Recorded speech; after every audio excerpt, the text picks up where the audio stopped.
அனைவருக்கும் வணக்கம். உலக அமைதி, ஒற்றுமை, மன அமைதி, சமாதானம், ஆரோக்கியம் ஆகியவற்றினை முன்னிலைப்படுத்தி நடத்தும் ஒரு சக்தி வாய்ந்த கூட்டு தியானத்தில் கலந்து கொண்டிருக்கும் அனைவருக்கும் உலக அமைதி நல்லிணக்க குழு PSSM தமிழ் ஐரோப்பா சார்பாக எமது இதயபூர்வமான நன்றியை தெரிவித்துக் கொள்கின்றோம். இன்றைய நிகழ்ச்சி முதலில் எங்கள் தியானம் பற்றிய சிறு விளக்கம், தியானம் எவ்வாறு செய்யப்படும் என்று கூறப்பட்டு ஒரு அரை மணித்தியாலங்கள் பிரம்மஸ்ரீ பத்ரிஜியினுடைய இனிமையான இசையுடன் தியானம் நடைபெறும். அடுத்து நமது பிரதம சிறப்பு பேச்சாளர் உஷா சங்கர நாராயணன் அவர்கள் தீபன் எழுதிய கடைசி குரு என்ற தலைப்பில் அவர் பேச வருகிறார்கள். இந்த நிகழ்ச்சியை அமைத்த தமிழ் அமுது, இது 14வது நிகழ்வு. இந்த நிகழ்ச்சிக்கு பெருந்துணையாக உறுதுணையாக எங்களுக்கு உதவி வரும் குணா ஐயாவுக்கு முதலாவது வணக்கத்தையும் நாங்கள் தெரிவித்துக் கொள்ளுகின்றோம். இப்பொழுது சிட்னி ஆஸ்திரேலியாவில் இருந்து சரோஜதேவி சுந்தரலிங்கம் மாஸ்டர் தியானத்தை வழிநடத்துவார்கள். நன்றி. நன்றி. எல்லோருக்கும் எனது பணிவான வணக்கம். தியானம் பற்றிய சிறு விளக்கமும் அதன் பின் தியானம் எவ்வாறு செய்யப்படும் என்பதும் விளக்கப்படும். தியானத்தின் மூலம் எவ்வாறு நாம் அமைதியான ஆனந்தமான வாழ்க்கை வாழ முடியும் என்பதனை விளக்க இன்று நான் தமிழ் மூதாட்டி ஔவையார் அருளிய நல்வழி பாடல் ஒன்றினை அதன் பொருளையும் பகிர்ந்து கொள்ள விரும்புகின்றேன். வருந்தி அழைத்தாலும் வாராத வாரா, பொருந்துவன போமி நின்றாற் போகா, இருந்தேங்கி நெஞ்சம் புண்ணாக நெடுந்தூரம் தாம் நினைந்து துஞ்சுவதே மாந்தத்தொள். பாடலின் மூலம் ஔவையார் கூறும் செய்தி என்னவென்று பார்ப்போம். நாம் எவ்வளவுதான் வருந்தி கேட்டாலும் முன்வினை பயனால் எமக்கு கிடைக்க கூடாதென தீர்மானிக்கப்பட்டவை இப்பிறப்பில் கிடைக்கவே மாட்டது. அதுபோலவே முன்வினை பயனால் எமக்கு கிடைத்துள்ளவற்றை நாம் வேண்டாம் என தூக்கி எறிந்தாலும் அவை எம்மை விட்டு போகவே மாட்டார். இதனால் மனிதர்களாகிய நாம் வாழ்நாள் முழுவதும் அதனை நினைத்து வருத்தப்பட்டு மனம் நொந்து வாழ்கிறோம். இதனால் அமைதியற்ற சோகமான வாழ்க்கை வாழ்கிறோம் என்கிறார் ஔவையார். இப்படியான அஞ்ஞான நிலையிலிருந்து விடுபட்டு ஆக்கப்பூர்வமான ஆனந்தமான வாழ்க்கை வாழ தியானம் மிகவும் அவசியம். எமது இயல்பான சுவாசத்தின் மேல் தொடர்ந்து கவனம் செலுத்தி நாம் செய்யும் தியானத்தின் மூலம் எம்முள்ள இறை சக்தியை உணர்ந்து அறிவாற்றலை பெருக்கி வாழ்வில் இன்ப துன்பங்களை எதிர்நோக்கும் மன பக்குவத்தினையும் மன அமைதியுடன் ஆனந்தமாக வாழும் நிலையினையும் நாம் அடைய முடியும். இப்பொழுது நாங்கள் தியானம் செய்யும் முறையை சுருக்கமாக கவனிப்போம். தியானத்திற்கு முன்பும் பின்பும் இளம் சூடான நீரை அருந்திக் கொள்ளுங்கள். இது உங்கள் தொண்டை வறட்சியை போக்கும். ஒரு அமைதியான இடத்தில் வசதியாக உட்கார்ந்து கொள்ளுங்கள். உடலை தளர்வாக வைத்துக் கொண்டு நிமிர்ந்த நிலையில் உட்காருங்கள். மூக்கு கண்ணாடி அணிந்திருந்தால் அதனை தயவு செய்து கலற்றி விடுங்கள். கைவிரல்களை இப்படி ஒன்றுடன் ஒன்று கோர்த்து மடிமேல் வைத்துக் கொள்ளுங்கள். கால் பாதங்களை இப்படி ஒன்றன் மேல் ஒன்றாக வைத்துக் கொள்ளுங்கள். கண்களை மெதுவாக மூடிக்கொள்ளுங்கள். இப்படி நீங்கள் இந்த நிலையில் உட்கார்ந்து தியானம் செய்யும் பொழுது பெருமளவு பிரபஞ்ச சக்தியை உள்வாங்கி சேமிக்க முடிகின்றது. இதனால் உங்களது உடல், மனம், ஆன்மா ஆகியன வலிவூட்டப்படுகின்றன. கண்களை மெதுவாக மூடிக்கொண்டு உங்கள் இயல்பான சுவாசத்தில் கவனம் செலுத்தி அனாவசிய சிந்தனைகள் தவிர்த்து தியானத்தை செய்யுங்கள். தியானத்தின் போது ஒரு இனிமையான இசை வழங்கப்படும். இன்று நாங்கள் 30 நிமிடங்கள் தியானத்தில் ஈடுபட போகின்றோம். இத்தியானமானது ஒரு மனதை அமைதிப்படுத்தும் இனிமையான இசையுடன் சேர்ந்து நாங்கள் இத்தியானத்தை செய்வோம். தியானத்தின் பொழுது தயவு செய்து கண்களை திறக்காதீர்கள். நன்றி.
மாஸ்டர்ஸ், எல்லோரும் இப்பொழுது உங்கள் இயல்பு நிலைக்கு வாருங்கள். கைகள் இரண்டையும் பிரித்து கைவிரல்களை கண்ணிமைகளின் மேல் மெதுவாக 5 வினாடிகள் வைத்துக் கொள்ளுங்கள். 1, 2, 3, 4, 5. இப்பொழுது உங்கள் கைவிரல்களை கண்களிலிருந்து மெதுவாக எடுத்து கண்களை சந்தோஷமாக திறந்து பாருங்கள். இன்று நாங்கள் ஒரு அருமையான கூட்டு தியானம் செய்ததையிட்டு சந்தோஷமாக கரகோஷம் செய்து கொள்வோம்.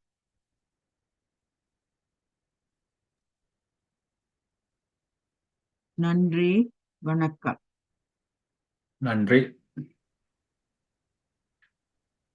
மிகவும் நன்றி. இன்றைய அருமையான தியானத்தை சிட்னி, ஆஸ்திரேலியாவிலிருந்து வழிநடத்திய சரோஜாதேவி சுந்தரலிங்க மாஸ்டருக்கு நன்றி உரித்தாக, அதோடு இதற்கு இசைவாக அருமையான மியூசிக்கையும் போஸ்டர்ஸையும்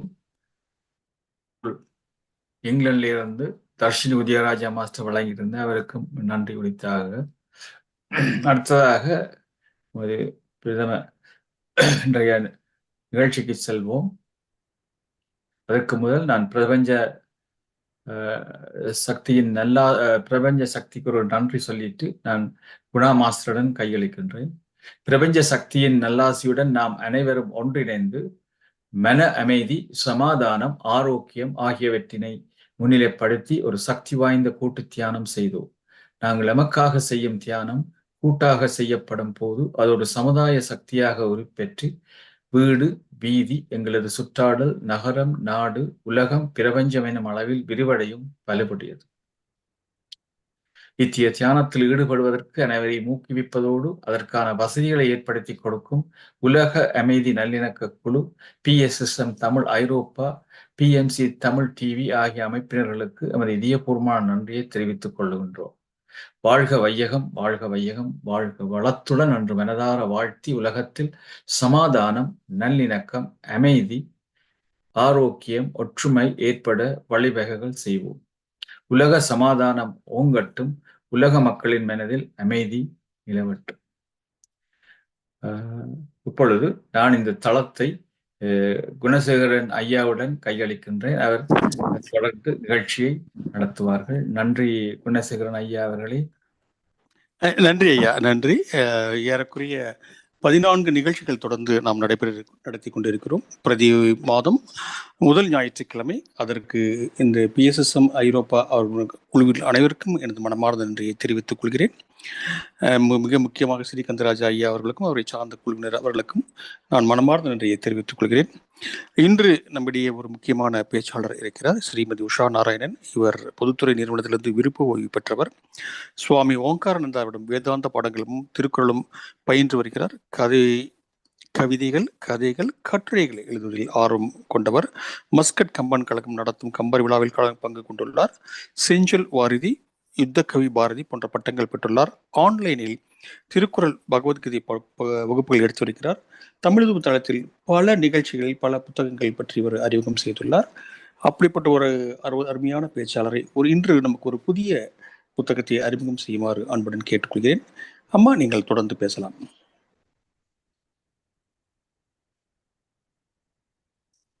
மிக ஆழ்ந்த ஒரு தியானத்தில் நம்மையே நாம் தொலைத்து பின் மீட்டெடுத்து இங்கு அனைவரும் ஒரு சிறந்த மன அமைதியோடு இங்கு கூடியிருக்கின்றோம்.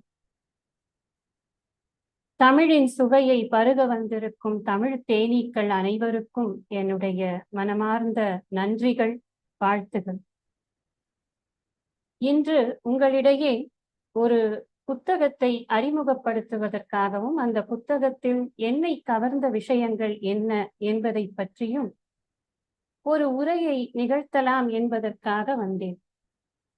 திரு குணா ஐயா என்னிடம் இந்த அமைப்பை பற்றி சொல்லும் பொழுது, நல்ல தமிழில் பேசுங்கள், தமிழ் மிகவும் ரசிக்கப்படும் என்றார். உண்மை, தமிழ் எப்போதும் ரசிக்கப்படும். தமிழ் ஒரு சுவை, தமிழ் ஒரு அமுது. அது தமிழ் அமுது நிகழ்ச்சியிலேயே அப்படித்தான் இருக்கும். இந்த நிகழ்ச்சி இன்னும் கொஞ்சம் விசேஷமாக இருக்கும் என்று சொன்னார். என்னால் இயன்றவரை ஆங்கில சொற்கள் கலக்காமல் பேசுவதற்கு உண்மையாக முயற்சிக்கிறேன். ஏதேனும் சொற்கள் வந்துவிட்டால் பொறுத்தருளுமாறு தாழ்மையுடன் கேட்டுக்கொள்கிறேன். இந்த புத்தகம் கடைசி குரு என்ற ஒரு புத்தகம். இதை எழுதியவர் திரு தீபன் அவர்கள். அவருடைய இயற்பெயர் ராதாகிருஷ்ணன், புனைப்பெயரான தீபன் என்ற பெயரில் அவர் எழுதுகிறார். புத்தகத்தை பார்த்தவுடனே முதலில் எனக்கு ஒரு சந்தேகம். அது எப்படி குரு என்பவர் கடைசி குருவாக இருக்க முடியும்? என்னுடைய புரிதலில் 2 விஷயங்களுக்கு ஓய்வு என்பதே கிடையாது, இல்லாமை என்பதே கிடையாது. அந்த 2 விஷயங்களில் ஒன்று இந்த உயிரின் சங்கிலி. ஒரு உயிர் அடுத்த உயிரை தோற்றுவிக்கும், அந்த உயிர் அடுத்த உயிரை தோற்றுவிக்கும், அந்த உயிர் அடுத்த உயிரை தோற்றுவிக்கும். இந்த சங்கிலி என்பது அறுபடாது. இறைவன் தானாக அதை லயமாக்கிக் கொள்ளும் வரை அந்த சங்கிலி அறுபடாது. அதனால் உயிர் என்பதற்கு கடைசி என்பதே இருக்க முடியாது நாம் பார்க்கும் வரையில். அப்படி என்றால் குருவிலும் அப்படித்தான். ஒருவர் குருவாகும் பொழுது அவரால் அந்த குருத்துவத்தை தன்னிடமே வைத்துக் கொண்டு இருக்க முடியாது. அப்படி வைத்துக் கொண்டிருந்தால் அவர் குருவே அல்ல. அவர் தன்னிடம் இருக்கக்கூடிய அறிவை மற்றவருக்கு பகிர்வார். அவர் அதை பெற்றவர் இன்னொருவருக்கு பகிர்வார், அதை பெற்றவர் இன்னொருவருக்கு பகிர்வார். இப்படியும் அந்த சங்கிலி தொடர்ந்து கொண்டே தானே இருக்கும். அப்படி என்றால் கடைசி குரு என்பவர் யார்? ஒருவேளை அவர் யாராவது ஒருத்தருக்கு கடைசி குருவா, இல்லை மொத்தத்திற்கே கடைசி குருவா? இப்படியெல்லாம் எனக்கு பல சிந்தனைகள் இந்த தலைப்பை மட்டும் பார்த்து ஏற்பட்டது என்றால், புத்தகத்தை விரித்தவுடன் என்னுடைய ஆச்சரியமானது மிக பல மடங்கு ஆகிவிட்டது. அதற்கு 2 முக்கிய காரணங்கள். ஒன்று, இந்த ஆசிரியர் ஒவ்வொரு விஷயத்தையும் அணுகக்கூடிய முறையில் அவர் வைத்திருக்கும் புதுமை, அதை எழுதக்கூடிய முறையில் அவர் வைத்திருக்கும் புதுமை. பொதுவாக நாம் என்ன நினைப்போம்? கவிதை என்பதற்கு ஒரு இலக்கணம் உண்டு, கட்டுரை என்பதற்கு ஒரு இலக்கணம் உண்டு, கதை என்பதற்கு ஒரு இலக்கணம் உண்டு. அப்படித்தானே நாம் எல்லோரும் எழுதி கொண்டிருக்கிறோம். ஆனால் தீபன் அவர்கள் ஒரு கதையில் ஒரு வரியில் 4 கவிதைகள் எழுதி வைத்திருப்பார். ஏனென்றால் அவர் எழுதுவது அத்தனையும் எதுகையும் மோனையுமான சொற்களாகவே இருக்கின்றன. சொல்லில் அவர் நடனம் புரிகிறார். உண்மையில் சொல் அவரிடம் நடனம் புரிகிறது என்பதுதான் என்னுடைய புரிதலாக இருக்கிறது. பொதுவாக எழுதி வைத்துக் கொண்டு பேசக்கூடிய வழக்கம் எனக்கு எப்பொழுதும் இல்லை. உள்வாங்கிக் கொண்டு அதையே சொல்வதுதான் என்னுடைய வழக்கம். ஆனால் இன்று வழக்கத்திற்கு மாறாக புத்தகத்தை எடுத்துக்கொண்டு வந்திருக்கிறேன். எதற்காகவென்றால் அவருடைய சொற்களை நீங்களும் அனுபவிக்க வேண்டும் என்ற ஒரு ஆசையினால் புத்தகத்தோடு வந்திருக்கிறேன்.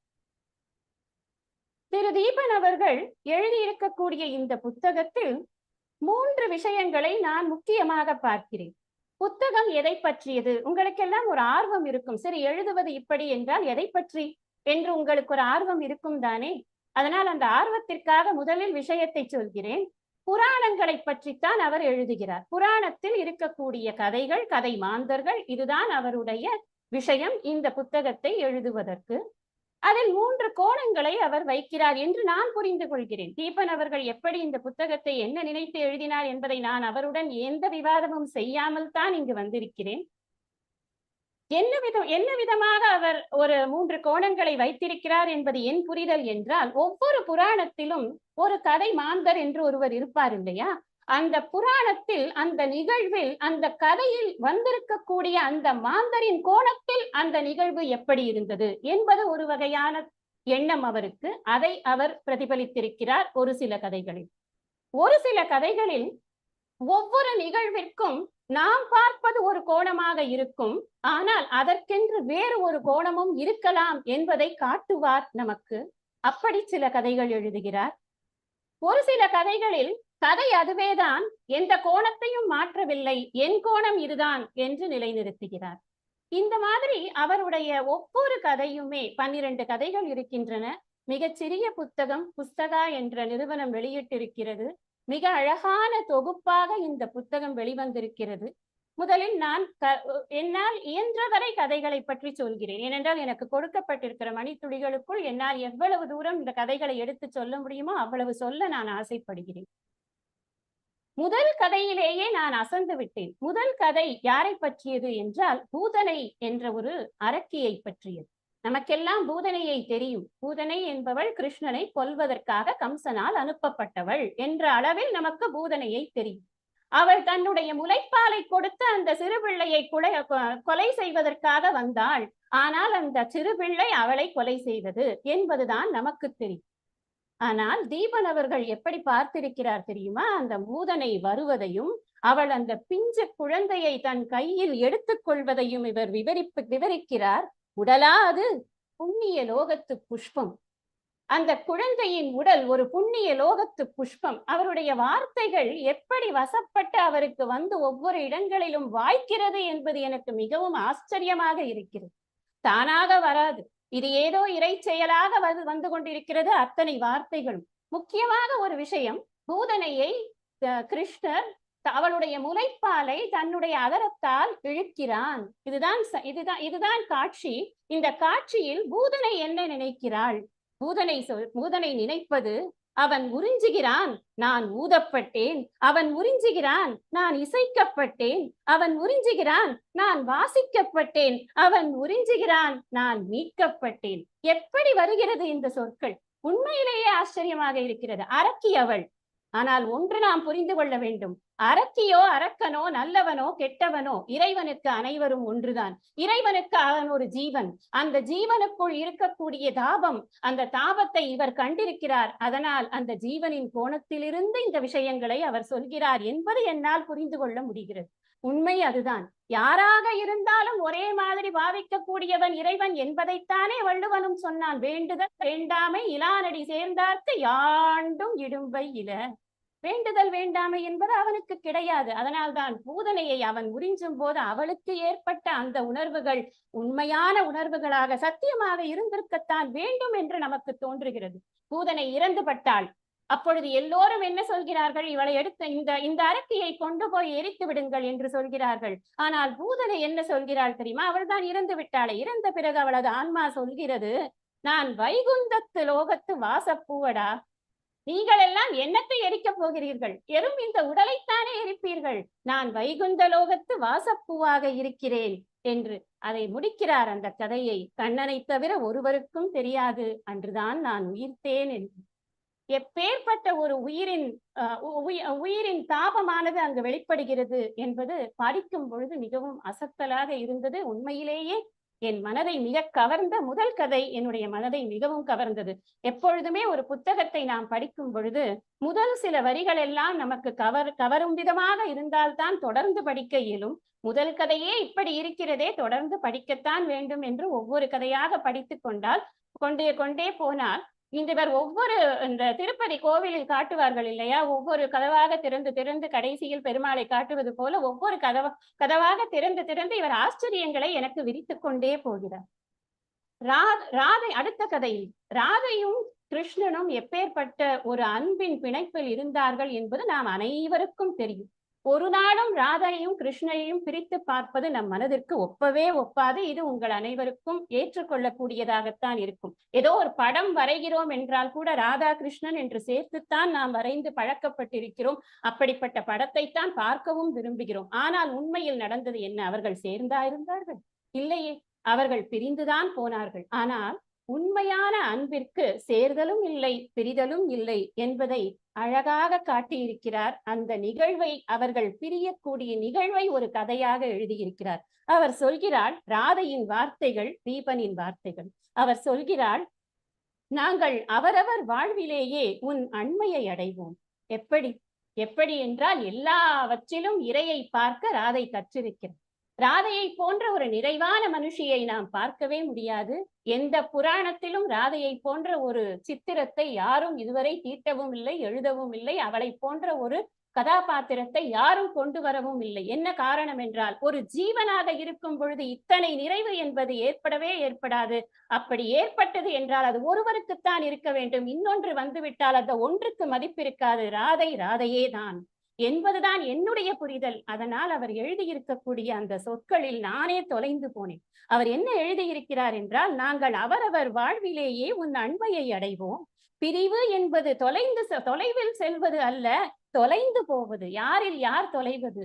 இறையில் நாம் தொலைவது. உண்மையில் நாம் இன்னும் சிறிது நேரத்திற்கு முன்னால் தொலைந்தோமே, எங்கு தொலைந்தோம்?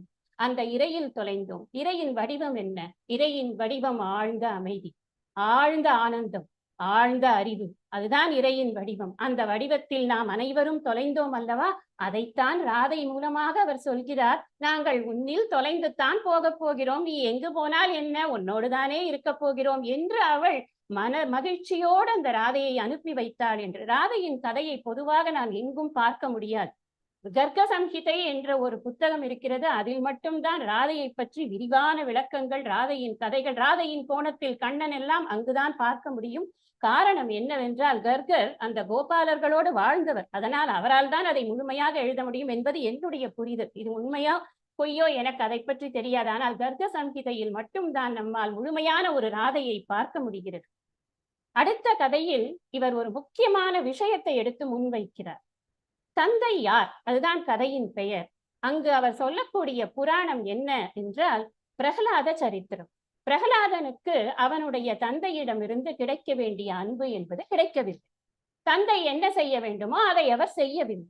அந்த தந்தை மேற்கொண்டு எல்லோருக்கும் துன்பத்தை வேறு கொடுத்து கொண்டு இருந்தார்.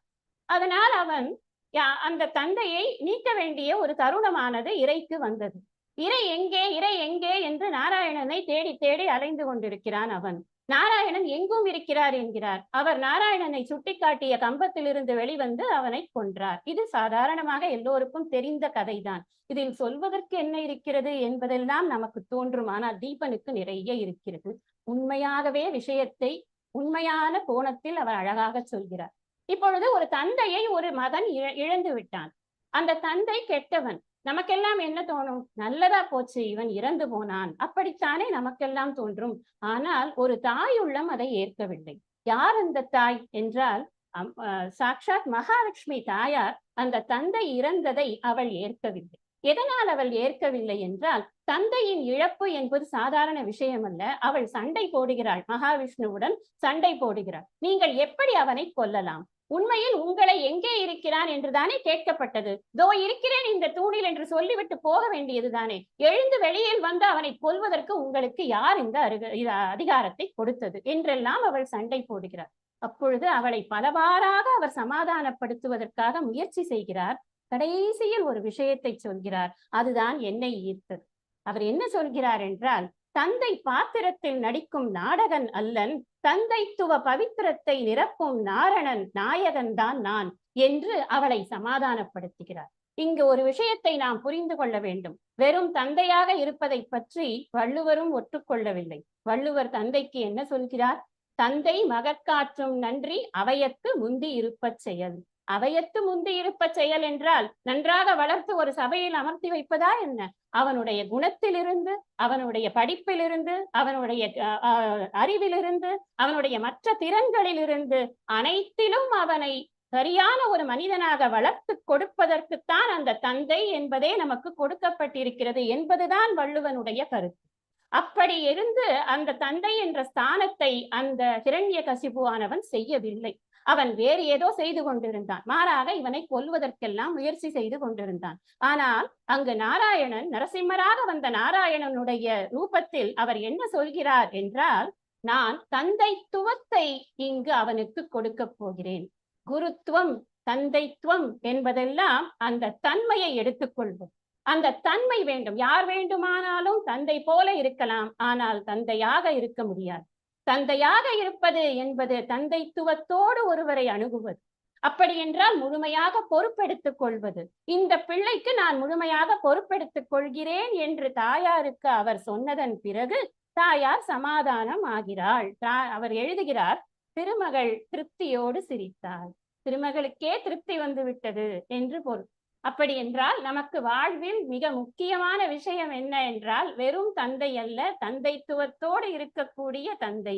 இதெல்லாம் இந்த கதையிலிருந்து நமக்கு கிடைக்கக்கூடிய சின்ன சின்ன விஷயங்களாக இருக்கின்றன. தீபன் அவர்களின் எழுத்தை நாம் ரசித்து ரசித்து படிக்க வேண்டும். ஒவ்வொரு சொல்லும் சுவையோடு இணைக்கப்பட்டிருக்கிறது. அதுதான் இங்கு மிக முக்கியமான ஒரு விஷயமாக நான் பார்த்து கொண்டு இருக்கிறேன். தேவகிக்கு ஒரு தெளிவில்லாத நிலையை காட்டுகிறார். கண்ணனை அவள் பிரிந்து மிக அதிக வருடங்கள் கண்ணனை பிரிந்து இருந்திருக்கிறாள். அவனுடைய பால லீலைகள் எல்லாம் யசோதை மட்டும்தான் அனுபவித்திருக்கிறார் என்பதையெல்லாம் அவள் கொஞ்சம் குமைச்சலோடு சொல்கிறாள் என்று ஒரு கதையில் காட்டுகிறார். அதற்கு கண்ணனே சொல்கிறான், நான் அவர்களுக்கு ஒரு சூரியன் போல் ஒளிர்ந்து கொண்டிருந்தேன். சட்டென்று அந்த சூரியனை பிடுங்கிக் கொண்டு வந்து உன்னிடம் அல்லவா கொடுக்கப்பட்டிருக்கிறது. அவர்களுக்கு போனது பெரிய ஒரு நஷ்டமாக உனக்கு தெரியவில்லையா என்று இதைத்தான் சொன்னேன். ஒரு கதை எடுத்துக்கொண்டால் நமக்கு ஒரு கோணம் தெரியும், வேறு ஒரு கோணமும் உள்ளது பார்ப்பாயாக என்பதை அவர் சொல்கிறார் என்று. அப்படி இழப்பில் வாடக்கூடிய அந்த யசோதையின் மனம் எப்படி இருக்கும் என்பதை தேவகி எண்ணாமல் வருந்துகிறாளே என்று அங்கு அவளுக்கு ஒரு போதனையை கிருஷ்ணர் தருகிறார் என்று ஒரு கதையை எழுதியிருக்கிறார். நமக்கு எல்லோருக்கும் நன்கு தெரிந்த கதைதான் குசேலருடைய கதை. குசேலர் மிகவும் வறுமையில் வாடினார். அதன் பிறகு கிருஷ்ணரை போய் பார்த்தார். அவருடைய மனைவி சுசீலையானவள் அவருக்கு, கிருஷ்ணர் உன்னுடைய தோழன் தானே, நீ போய் பார்க்க வேண்டியது தானே, ஏன் பார்க்காமல் இருக்கிறாய் என்று கேட்டதனால் அந்த வறுமையில் குழந்தைகள் வாடக்கூடிய ஒரு நிலை, அந்த நிலையெல்லாம் கண்டு சரி கிருஷ்ணரைத்தான் போய் பார்ப்போமே என்று அவர் போய் கிருஷ்ணரை பார்க்கிறார். அங்கு அவர் ஒரு வரி போடுகிறார். என்ன எடுத்துக்கொண்டு போனார்? ஒரு கைப்பிடி அவல் தான் எடுத்துக்கொண்டு போனார். இவர் எழுதுகிறார், கைப்பிடி அவலில் எனக்கு மெய்ப்பிடி ஞானம். இதுதான் அவருடைய சொல்லின் அழகு. கைப்பிடி அவலில் எனக்கு மெய்ப்பிடி ஞானம். இங்கு கிருஷ்ணர் என்ன செய்தார்? கிருஷ்ணர் அவரை பார்த்தார், கால் அலம்பினார், அவருக்கு நன்றாக அதிதி பூஜை எல்லாம் செய்தார், அவருக்கு வயிறார உணவிட்டார், பின் அவரை அனுப்பி வைத்தார். இதுதானே நாம் காட்சியில் பார்க்கக்கூடியதாக இருக்கிறது. அவர் திரும்பி வரும் பொழுது அங்கு வீடு அப்படியே ரத்னமயமாக வீடு இருக்கிறது என்பதெல்லாம் காட்டப்படுகிறது. தீபன் எழுதுகிறார், இது ஏழ்மை ஒழிப்பல்ல, இது வாழ்மை செழிப்பு. உபதேசமற்ற உருவேற்றம், உதாசீனமற்ற அருள் ஊற்றம், தாய்மை தெய்வீகம் ஆகும் என்று கிருஷ்ணனுடைய அந்த அருளை சொல்கிறார். அங்கு என்ன அவர் வலியுறுத்த வருகிறார் என்றால், பொதுவாக நாம் நினைப்போம் அருள் செய்யக்கூடியவர்கள் ஒரு ஸ்தானத்தில் இருக்க வேண்டும். ஒரு தந்தையாக இருந்து நமக்கு அருள் புரியலாம், ஒரு குருவாக இருந்து நமக்கு அருள் புரியலாம். தோழன் அருள் புரிய முடியுமா? தோழன் புரிந்தால் அதற்கு பெயர் அருளா என்றால், இங்கு கிருஷ்ணன் அருள் புரியக்கூடிய ஒரு தோழனாக வடிவெடுத்திருக்கிறான் என்பதைத்தான் இந்த கதையில் அவர் கூறுவதற்கு வருகிறார். ஆக யார் அருள் புரிய முடியும் என்றால், தோழனிலும் நாம் இறைமையை பார்க்க முடியும் என்பதுதான் அவருடைய ஒரு செய்தியாக இருக்கிறது. இங்கு அவர் சொல்கிறார், அவன் நம் பஞ்சத்தை ஒழித்ததெல்லாம் வெளியுலக விசித்திரம். அவன் நம் பஞ்சத்தை ஒழித்ததெல்லாம் வெளியுலக விசித்திரம். நம் அறிவின் பங்கத்தை ஒழித்தானே, அதுதான் ஒளியுலக பவித்திரம். எப்பேற்பட்ட சொற்கள்! எங்கு இருக்கிறது வறுமை? அதுதானே முக்கியம். எங்கு இருக்கிறது வறுமை? வறுமை மனதில் இருக்கிறது, வெளியில் அல்ல. இதுதான் அவர் சொல்லக்கூடியது. என் வறுமை என் மனதில் இருந்தது. அந்த மனதில் இருந்த வறுமையானது கிருஷ்ணனின் பார்வையினால் அது போய்விட்டது. அதனால் சுசீலையிடம் பேசும் பொழுது அவர் சொல்கிறார், தோழமையும் தொழப்பட வேண்டும், வாஞ்சையும் நட்பும் வணக்கத்துக்குரியவை என்று. ஆக உதவி செய்யும் பொழுது தோழன் கூட தொழக்கூடிய ஒருவனாக மாறுகிறான் என்பதுதான் அந்த கதையில் அவர் சொல்லக்கூடிய ஒரு கருத்தாக இருக்கிறது. கதையின் கருத்து எல்லாம் நமக்கு ஏற்கனவே தெரிந்திருந்த போதிலும் அதை எடுத்துச் சொல்லும் அழகும், தமிழ் அதில் விளையாடி திரியும் அழகும் என்னால் அதை சொல்லாமல் இருக்க முடியவில்லை. அப்படி இருக்கிறது ஒவ்வொரு கதை. நாம் அனைவரும் மறக்க முடியாத ஒரு காட்சி இருக்கிறது. நாம் அனைவரும் கர்ணன் என்ற திரைப்படத்தை பார்த்திருக்கிறோம். அந்த திரைப்படத்தில் குந்தியும் கர்ணனும் பேசிக்கொள்வார்கள். சில பேருக்கு அந்த சொல்லாடல்கள் கூட மனப்பாடமாகவே இருக்கும் என்றுதான் நினைக்கிறேன். ஏனென்றால் அவ்வளவு முறை நாம் அதை தொலைக்காட்சியில் பார்த்திருக்கிறோம். இவர் அதே கதையை எழுதுகிறார். மிக அழகாக அந்த காட்சிகளை விவரித்து, எப்படி அந்த மகனும் அந்த தாயும் வெகு ஆண்டுகளுக்கு பிறகு எப்படி சந்தித்தார்கள் என்பதையெல்லாம் எழுதும் பொழுது அவர் சில அலங்காரமான வார்த்தைகளை அதற்காக உபயோகிக்கிறார். முத்தமிட்டு கொஞ்ச வேண்டிய முத்துமணியை மூலையில் எறிந்தேன். யார் சொல்கிறார்? குந்தி சொல்கிறார். அவளுடைய அறியாமையினால் பெற்ற அந்த மகனை மூலையில் எறிந்தேன் என்கிறார். தலை சூட வேண்டிய தங்க கிரீடத்தை தரையில் வீசினேன். இதெல்லாம் அவருடைய சொற்கள். அப்படியே கவிதை நயமாக இருக்கிறது. ஒவ்வொரு கட்டுரையும் ஒவ்வொரு கதையும் அப்படித்தான் இருக்கிறது. அந்த கர்ணன் அவள் கேட்ட வரங்களை எல்லாம் கொடுத்து விட்டான். இந்த கதையை நான் பெரிதாக விவரிக்க வேண்டியதில்லை, உங்களுக்கெல்லாம் தெரிந்த காட்சிதான். முக்கியமான சொல்ல வேண்டிய விஷயம் என்னவென்றால், அவள் வந்த நோக்கம் என்ன என்றால், பாண்டவர்களுக்காகத்தான் அவர் வந்தாள். இவனை மகனென்று ஏற்றுக்கொள்ள வேண்டும் என்பதற்காக ஒன்றும் அவள் வரவில்லை என்பதை கர்ணன் பதிவு செய்கிறான். எப்படி தெரியுமா? அரச குலத்தினர் காட்டும் தாயன்பில் கூட அரசியல்தான் கலந்திருக்கிறது தாயே என்று ஒரு வசனத்தை வைத்திருக்கிறார் கர்ணனுடைய வாக்கிலிருந்து. எவ்வளவு சத்தியமான விஷயம்! இன்றளவும் அது சத்தியமாக இருந்து கொண்டிருக்கிறது என்பதுதான் உண்மை. அதுதான் இந்த கதையினுடைய ஒரு மிக சுவையான விஷயமாக நான் பார்க்கிறேன். அடுத்தது, நமக்கு அனைவருக்கும் காந்தாரியை தெரியும். எப்படி தெரியும் காந்தாரியை? கண்ணை கட்டி கொண்டிருப்பாள். அவள் கண்களால் யாரையும் பார்க்க மாட்டாள். ஏன் பார்க்க மாட்டாள்? ஏதோ அவள் பார்த்தால் எல்லோரும் எரிந்து விடுவார்கள், அதனால் பார்க்க மாட்டாள். இப்படியெல்லாம் கூட கதைகள் சொல்லப்படுகின்றன. ஆனால் காந்தாரிக்கு இன்னொரு பக்கம் இருக்கிறது. அதை இவர் அழகாக அறிமுகப்படுத்துகிறார். எப்படி என்றால், அவள் ஒரு விழி அழகி. அவள் எப்படி தெரியுமா இருக்குமாம்? அவள் விழி கொஞ்சும் பார்வை, குடையும் பார்வை, குழையும் பார்வை, புருவங்கள் கீழிருந்து புறப்பட்ட புஷ்பப்பார். எப்படி பார்வையை புஷ்பத்தோடு ஒப்பிட்டு நான் இதுவரை கேட்டதில்லை, இன்றுதான் பார்க்கிறேன். புஷ்ப பார்வையாக அவளது இருக்கிறது என்று. இதுல இந்த கதையில் மிக முக்கியமான ஒரு விஷயம் என்ன தெரியுமா? ஒரு பெண் எதற்காக மதிக்கப்பட வேண்டும் அதை அழகாக எடுத்து சொல்கிறார் இந்த கதையில். ஒரு பெண் எதற்காக மதிக்கப்பட வேண்டும்? முக அழகிற்கா? அவளுடைய உடல் வனப்பிற்கா? அவளுடைய நிறத்திற்கா? அவளுடைய அங்கங்களின் அழகிற்கா? நிச்சயமாக இல்லை. அப்படியாக இருந்தால் அது மதிப்பே இல்லை என்கிறார் இந்த ஆசிரியர். அதனாலேயே இந்த கதை எனக்கு பிடித்திருக்கிறது. காந்தாரியை அனைவரும் பெண் கேட்டு வருகிறார்கள். எதற்காக தெரியுமா? அவளுடைய வேல் விழிகளுக்காக. அவள் கண்ணை பார்க்க வேண்டும் என்பதற்காக போட்டி போட்டுக்கொண்டு எல்லோரும் வருகிறார்கள் அவளை மனம் புரிவதற்கு. இவளுக்கோ அது பிடிக்கவே இல்லை. இவள் விழிகளுக்காக ஒருவன் வருகிறான் என்றால் அவன் மற்றவற்றை எங்கு பார்க்க போகிறான் என்பது அவளுக்கு பிடிக்காத ஒரு விஷயமாக இருக்கிறது. உண்மையில் காந்தாரி அவன் ஒரு சிற்றரசரின் மகளாக இருக்கிறாள். அது மட்டும் அல்லாமல் அவளுடைய நாட்டில் ஏற்பட்ட பஞ்சத்தை தீர்ப்பதற்காக நதிநீர் இணைப்பை செய்திருக்கிறாள். அவள் அந்த நாட்டின் நீர் மேலாண்மையை கையில் எடுத்துக்கொண்டு எல்லோருக்கும் பஞ்சத்தை போக்கி இருக்கிறாள். இப்படியெல்லாம் பல விஷயங்களை அவள் செய்திருந்தாலும் கூட அத்தனை பேரும் வந்து அவளை பார்க்கும் பொழுது இவற்றையெல்லாம் செய்த திறமைசாலியா இவள் என்று பார்க்கவில்லை. அவள் அழகைத்தான் பார்த்தார்கள். முக்கியமாக கண்ணின் அழகை பார்த்தார்கள். அந்த சமயத்தில் தான் திருதராஷ்டிரன் என்ற ஒரு மன்னர் இருக்கிறார். அவருக்கு பெண் கேட்டு வருகிறார்கள்.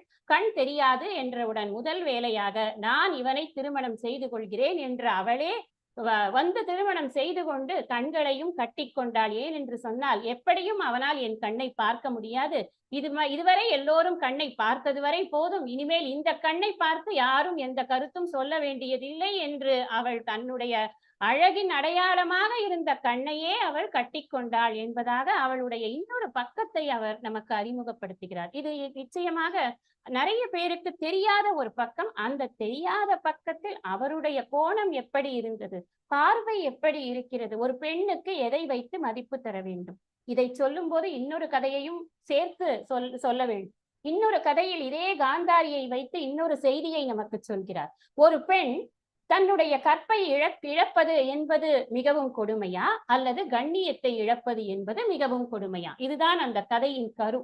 அவள் என்ன கேட்கிறாள் குந்தியிடம், என்னுடைய மகன்கள் எவ்வளவு கேவலமான செயல்களை செய்தார்கள், இதை பார்த்து கொண்டும் நான் அவர்களை எதுவும் செய்ய முடியாமல் இருந்து விட்டேனே, இப்பொழுது அவர்கள் அனைவரும் அழிந்துபட்ட போது எனக்கு கொஞ்சம் கூட வலியே இல்லை. ஏன் தெரியுமா? அவர்கள் செய்தது மிகவும் கேவலமான செயல். அப்படி என்ன செயல் செய்தார்கள் என்றால், அந்த திரௌபதியில் 10 பேர் முன்னால் அவளை நிற்க வைத்து அவளுடைய அங்கங்களை வெளிப்படுத்த வேண்டும் என்பதற்காக அவர்கள் ஒரு மானபங்கப்படுத்தக்கூடிய ஒரு செயலை செய்தார்களே, அது மிகவும் மோசமான செயல். அந்த இடத்தில் அவளுடைய கற்பு போவது அல்ல, அவளுடைய கண்ணியம் போகிறது. அந்த பெண்ணுக்கென்று ஒரு கண்ணியம் இருக்கிறது, அந்த கண்ணியத்தை ஒரு நாளும் போக்கக்கூடாது. அப்பொழுது குந்திக்கு அது புரியவில்லை. அவள் குந்திக்கு புரிவதற்காக ஒரு விஷயத்தை சொல்கிறார். சீதா பிராட்டிக்கு என்ன போயிற்று? கற்பா போயிற்று. அந்த ராவணன் அவனை தூக்கி கொண்டு ஏதாவது செய்ய முடியுமா? ஏதாவது தொட்டாலே அவன் உயிர் போய்விடுமே, தலை வெடித்து விடுமே, இப்படியெல்லாம் சாபம் வாங்கி இருக்கிறானே. ஆனாலும் அவளை வெறும் கொண்டு வைத்து இருக்கிறான் அந்த ஊரில், அவ்வளவுதான். ஆனால் அவனை இன்று வரைக்கும் யாரும் ஒரு மனிதனாக கூட மதிப்பதில்லை. அவனை மிகவும் இழிவாக பார்க்கிறோம். எதற்காக? சீதையை அவன் எதுவும் செய்யாத போதும் எதற்காக நாம் அப்படி பார்க்கிறோம் என்றால், சீதை என்ற ஒரு பெண் இருந்தால் அந்த பெண் ஒரு இடத்திலிருந்து இன்னொரு இடத்திற்கு பலவந்தமாக தூக்கி செல்லப்பட்டாள் என்று அவருடைய கண்ணியத்தை அவன் நீக்கிவிட்டான். அந்த கண்ணியத்தை போக்கினான் அல்லவா? அதற்காக அவனை யாரும் மதிப்பதில்லை. என்னுடைய பிள்ளைகளும் இந்த உலகம் இருக்கும் வரையில் இந்த உலகம் என்னுடைய பிள்ளைகளை மதிக்கவே மதிக்காது. ஏனென்றால் அவன் அந்த திரௌபதியின் தலையை சீவி இருந்தால் கூட நான் கொண்டு பரவாயில்லை என்று நினைத்து கொண்டிருப்பேன். ஏனென்றால் சத்திரியன், கோபம் வரும், சீவிவிட்டால் பரவாயில்லை, ஒன்றும் பிரச்சனை இல்லை. ஆனால் அவளை கண்ணியத்தை போய் அவன் கொலை செய்தானே, அதனால் என்னால் அவனை மன்னிக்க முடியவில்லை. எப்பேற்பட்ட ஒரு பெண் அந்த காந்தாரி. இந்த காந்தாரி என்ற ஒரு கதாபாத்திரத்தை நாம் அறிந்த வரையில் நம்முடைய தொலைக்காட்சியில் காட்டிய மகாபாரத தொடரில் கண்ணை கட்டிக்கொண்டு வெள்ளை செயலை கட்டிக்கொண்டு எப்பொழுதும் பின்னாடியே நின்று கொண்டிருக்கக்கூடிய ஒரு கதாபாத்திரமாக பார்த்து பழகிவிட்டோம். அப்படி அல்ல அந்த பாத்திரம் என்பதை நமக்கு அறிமுகப்படுத்துகிறார். கடைசி குரு என்ற கதையை பற்றி சொல்லாமல் நான் எப்படி இது அத்தனையும் நிறைவு செய்ய முடியும்? இந்த கடைசி குரு என்பது எனக்கு மிகவும் என் மனதை மிகவும் துளைத்து கொண்டிருந்த ஒரு தலைப்பு என்று சொன்னேன் அல்லவா? யார் அந்த கடைசி குரு என்பதை நான் எப்படி தெரிந்து கொண்டேன்? அந்த கதையில் கடைசி குரு யார் என்று அறிமுகப்படுத்துகிறார் தெரியுமா? யாருக்கு குரு என்பதை முதலில் பார்க்க வேண்டும். பீஷ்மருக்கு குரு. பீஷ்மருக்கு எதற்கு குரு? பீஷ்மர் தான் எல்லோருக்கும் பிதாமகராக இருக்கிறார். அந்த பீஷ்மருக்கு எதற்காக ஒரு குரு இருக்க வேண்டும் என்றால், அவர் ஒரு சில விஷயங்களை சரியாக கையாளவில்லை என்பதை தீபனுடைய பார்வையில் பீஷ்மருடைய தவறுகளை எப்படி பார்க்கிறார் என்பதுதான் இங்கு கதை. பீஷ்மர் அம்பு படுக்கையில் படுத்துக் கொண்டிருக்கிறார். அப்பொழுது அவரை பார்ப்பதற்காக அம்பை வருகிறார். அம்பை வரும் பொழுது அவர் கேட்கிறார், நீ எப்படி இங்கு வந்தாய்? நீதான் எப்பொழுதோ இறந்து விட்டாயே, சிகண்டியாக வந்தாயே, சிகண்டியும் இறந்து விட்டானே என்று அவர் கேட்கும் பொழுது அவள் சொல்கிறாள், நான் எப்பொழுதோ இறந்துதான் விட்டேன், ஆனால் இப்பொழுது உனக்கு சில விஷயங்களை புரிய வைப்பதற்காகத்தான் வந்திருக்கிறேன். சரி, நீ பெரிய பிரம்மச்சாரி என்று உன்னுடைய விரதத்தை வைத்துக் கொண்டிருந்தாயே, பிரம்மச்சரியம் என்பது என்ன? நீ பெண்ணின் பெண்ணே உன் அருகில் வரக்கூடாது என்று நினைத்தாயே, ஆனால் பெண்மையை ஏன் நீ மதிக்காமல் போனாய்? நீ பெண்ணை உன் அருகில் வர வேண்டாம் என்று நினைக்கலாம், தவறில்லை. ஆனால் பெண்மையை நீ எப்படி மதிக்காமல் போகலாம்? இரண்டிற்கும் நிறைய வித்தியாசம் இருக்கிறது. பெண் மோகத்தை தவிர்த்தி சபதப்படி சரியே, ஆனால் பெண்மையை தவிர்த்தது எந்த விதத்தில் நியாயம்? இது கேள்வி. இது ரெண்டுக்கும் என்ன வித்தியாசம்? பெண் மோகத்தை தவிர்ப்பது என்பது நம்மை காப்பாற்றிக் கொள்வது. பெண்மையை தவிர்ப்பது என்பது ஒரு இனத்தையே வேண்டாம் என்று நினைப்பது. அது எப்படி நினைக்கலாம்? அதற்கு உனக்கென்ன ஒரு யோகியதை இருக்கிறது? பெண்ணை படைத்தவன் நீயா? இதெல்லாம் இந்த கேள்வியில் அடங்கி இருக்கிறது அல்லவா? பெண்ணை படைத்தவன் இறைவன் அல்லவா? இவன் எப்படி அதை வேண்டாம் என்று சொல்ல முடியும் என்பதெல்லாம் சேர்த்து இந்த ஒரு கேள்வி அவரை ஆட்டி போடுகிறது. அவள் பல விஷயங்களை சொல்கிறாள். அப்பொழுது ஒரு விஷயத்தை சொல்கிறார், நீ அஸ்திரம் சாஸ்திரம் எல்லாம் அறிந்தீர்கள், ஆன்ம சாஸ்திரம் எல்லாம் உணர்ந்தீர்கள், அரசியல் சாஸ்திரம் எல்லாம் கற்று தெளிந்தீர்கள், ஆனால் நீ ஒன்றை கற்கவில்லை, அணங்கின் சாஸ்திரத்தை நீ கற்கவில்லை. அணங்கின் சாஸ்திரம் என்பது என்ன?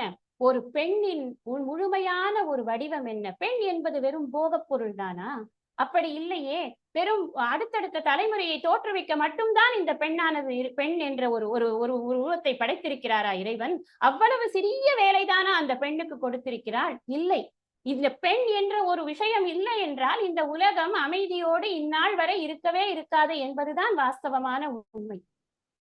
அப்பொழுது அந்த தாய்மை என்பதும் அந்த பெண்மை என்பதும் எவ்வளவு போற்றப்பட வேண்டியது. நீ ஏதோ பெரிய பிரம்மச்சாரி என்று உலகம் பூரா உன்னை போற்றிக் கொண்டிருக்கிறது. ஆனால் நீ என்ன செய்திருக்கிறாய் என்றால், நீ ஒரு பெண்ணின் பெண்மையை நீ தூற்றி இருக்கிறாய். அதுதான் எனக்கு மிகப்பெரிய வலி. முதலில் இதை செய்யக்கூடாது என்பதை அவள் வாதிட்டு அவருக்கு உணர்த்துகிறாள். அப்பொழுது அவர் சொல்கிறார், உண்மைதான் அம்மா, முற்றிலும் உண்மை, முக்காலும் உண்மை, முன்னமே எனக்கு புலப்படாத உண்மை. இதுதான் தீபனின் அழகான வார்த்தைகள். அவர் ஒரு விஷயத்தை எத்தனை எதிரையும் எத்தனை மோனையும் வைத்து எழுதுகிறார் என்பதை பாருங்கள். உண்மைதான் அம்மணி, முற்றிலும் உண்மை, முக்காலும் உண்மை, முன்னமே எனக்கு புலப்படாத உண்மை. பெண்கள் என்பவர்கள் உடல் சுகத்திற்காக மட்டுமே உருவாக்கப்பட்டவர்கள், வம்ச விருத்திக்கு மட்டுமே வடிவமைக்கப்பட்டவர்கள் என்றே நான் எண்ணி இருந்தேன். அவரே தன் வாயால் சொல்வதாகவும் ஒப்புக்கொள்வதாகவும் காட்டுகிறார். அப்படி என்றால் அப்படி எண்ணியிருப்பது தவறு என்பதை நன்றாக உணர்த்துகிறார் அந்த அம்பை. இப்பொழுது கடைசி குரு என்பது எந்த வகையில் என்பது உங்களுக்கு புரிந்திருக்கும். எல்லாவற்றையும் படித்து எல்லாவற்றையும் அறிந்து அடுத்த கதையில் அவர் சொல்ல போகிறார் எப்படி 1000 நாமங்கள் பிறந்தது அவருடைய வாயிலிருந்து என்று. 1000 நாமங்கள் அந்த மகாவிஷ்ணுவுக்கு அவர் நாவிலிருந்து அவர் சொன்னார் என்றால் எத்தனை விஷயங்களை அவர் படித்திருக்க வேண்டும், எவ்வளவு புராணங்களை அவர் கரைத்து குடித்திருக்க வேண்டும், வேதாந்த விஷயங்கள் எல்லாம் அவருடைய ஹிருதயத்தில் நிலை பெற்று இருந்திருக்க வேண்டும் அல்லவா? ஆனால் இந்த ஒரு சிறு விஷயத்தை அவர் ஏன் கோட்டை விட்டார்?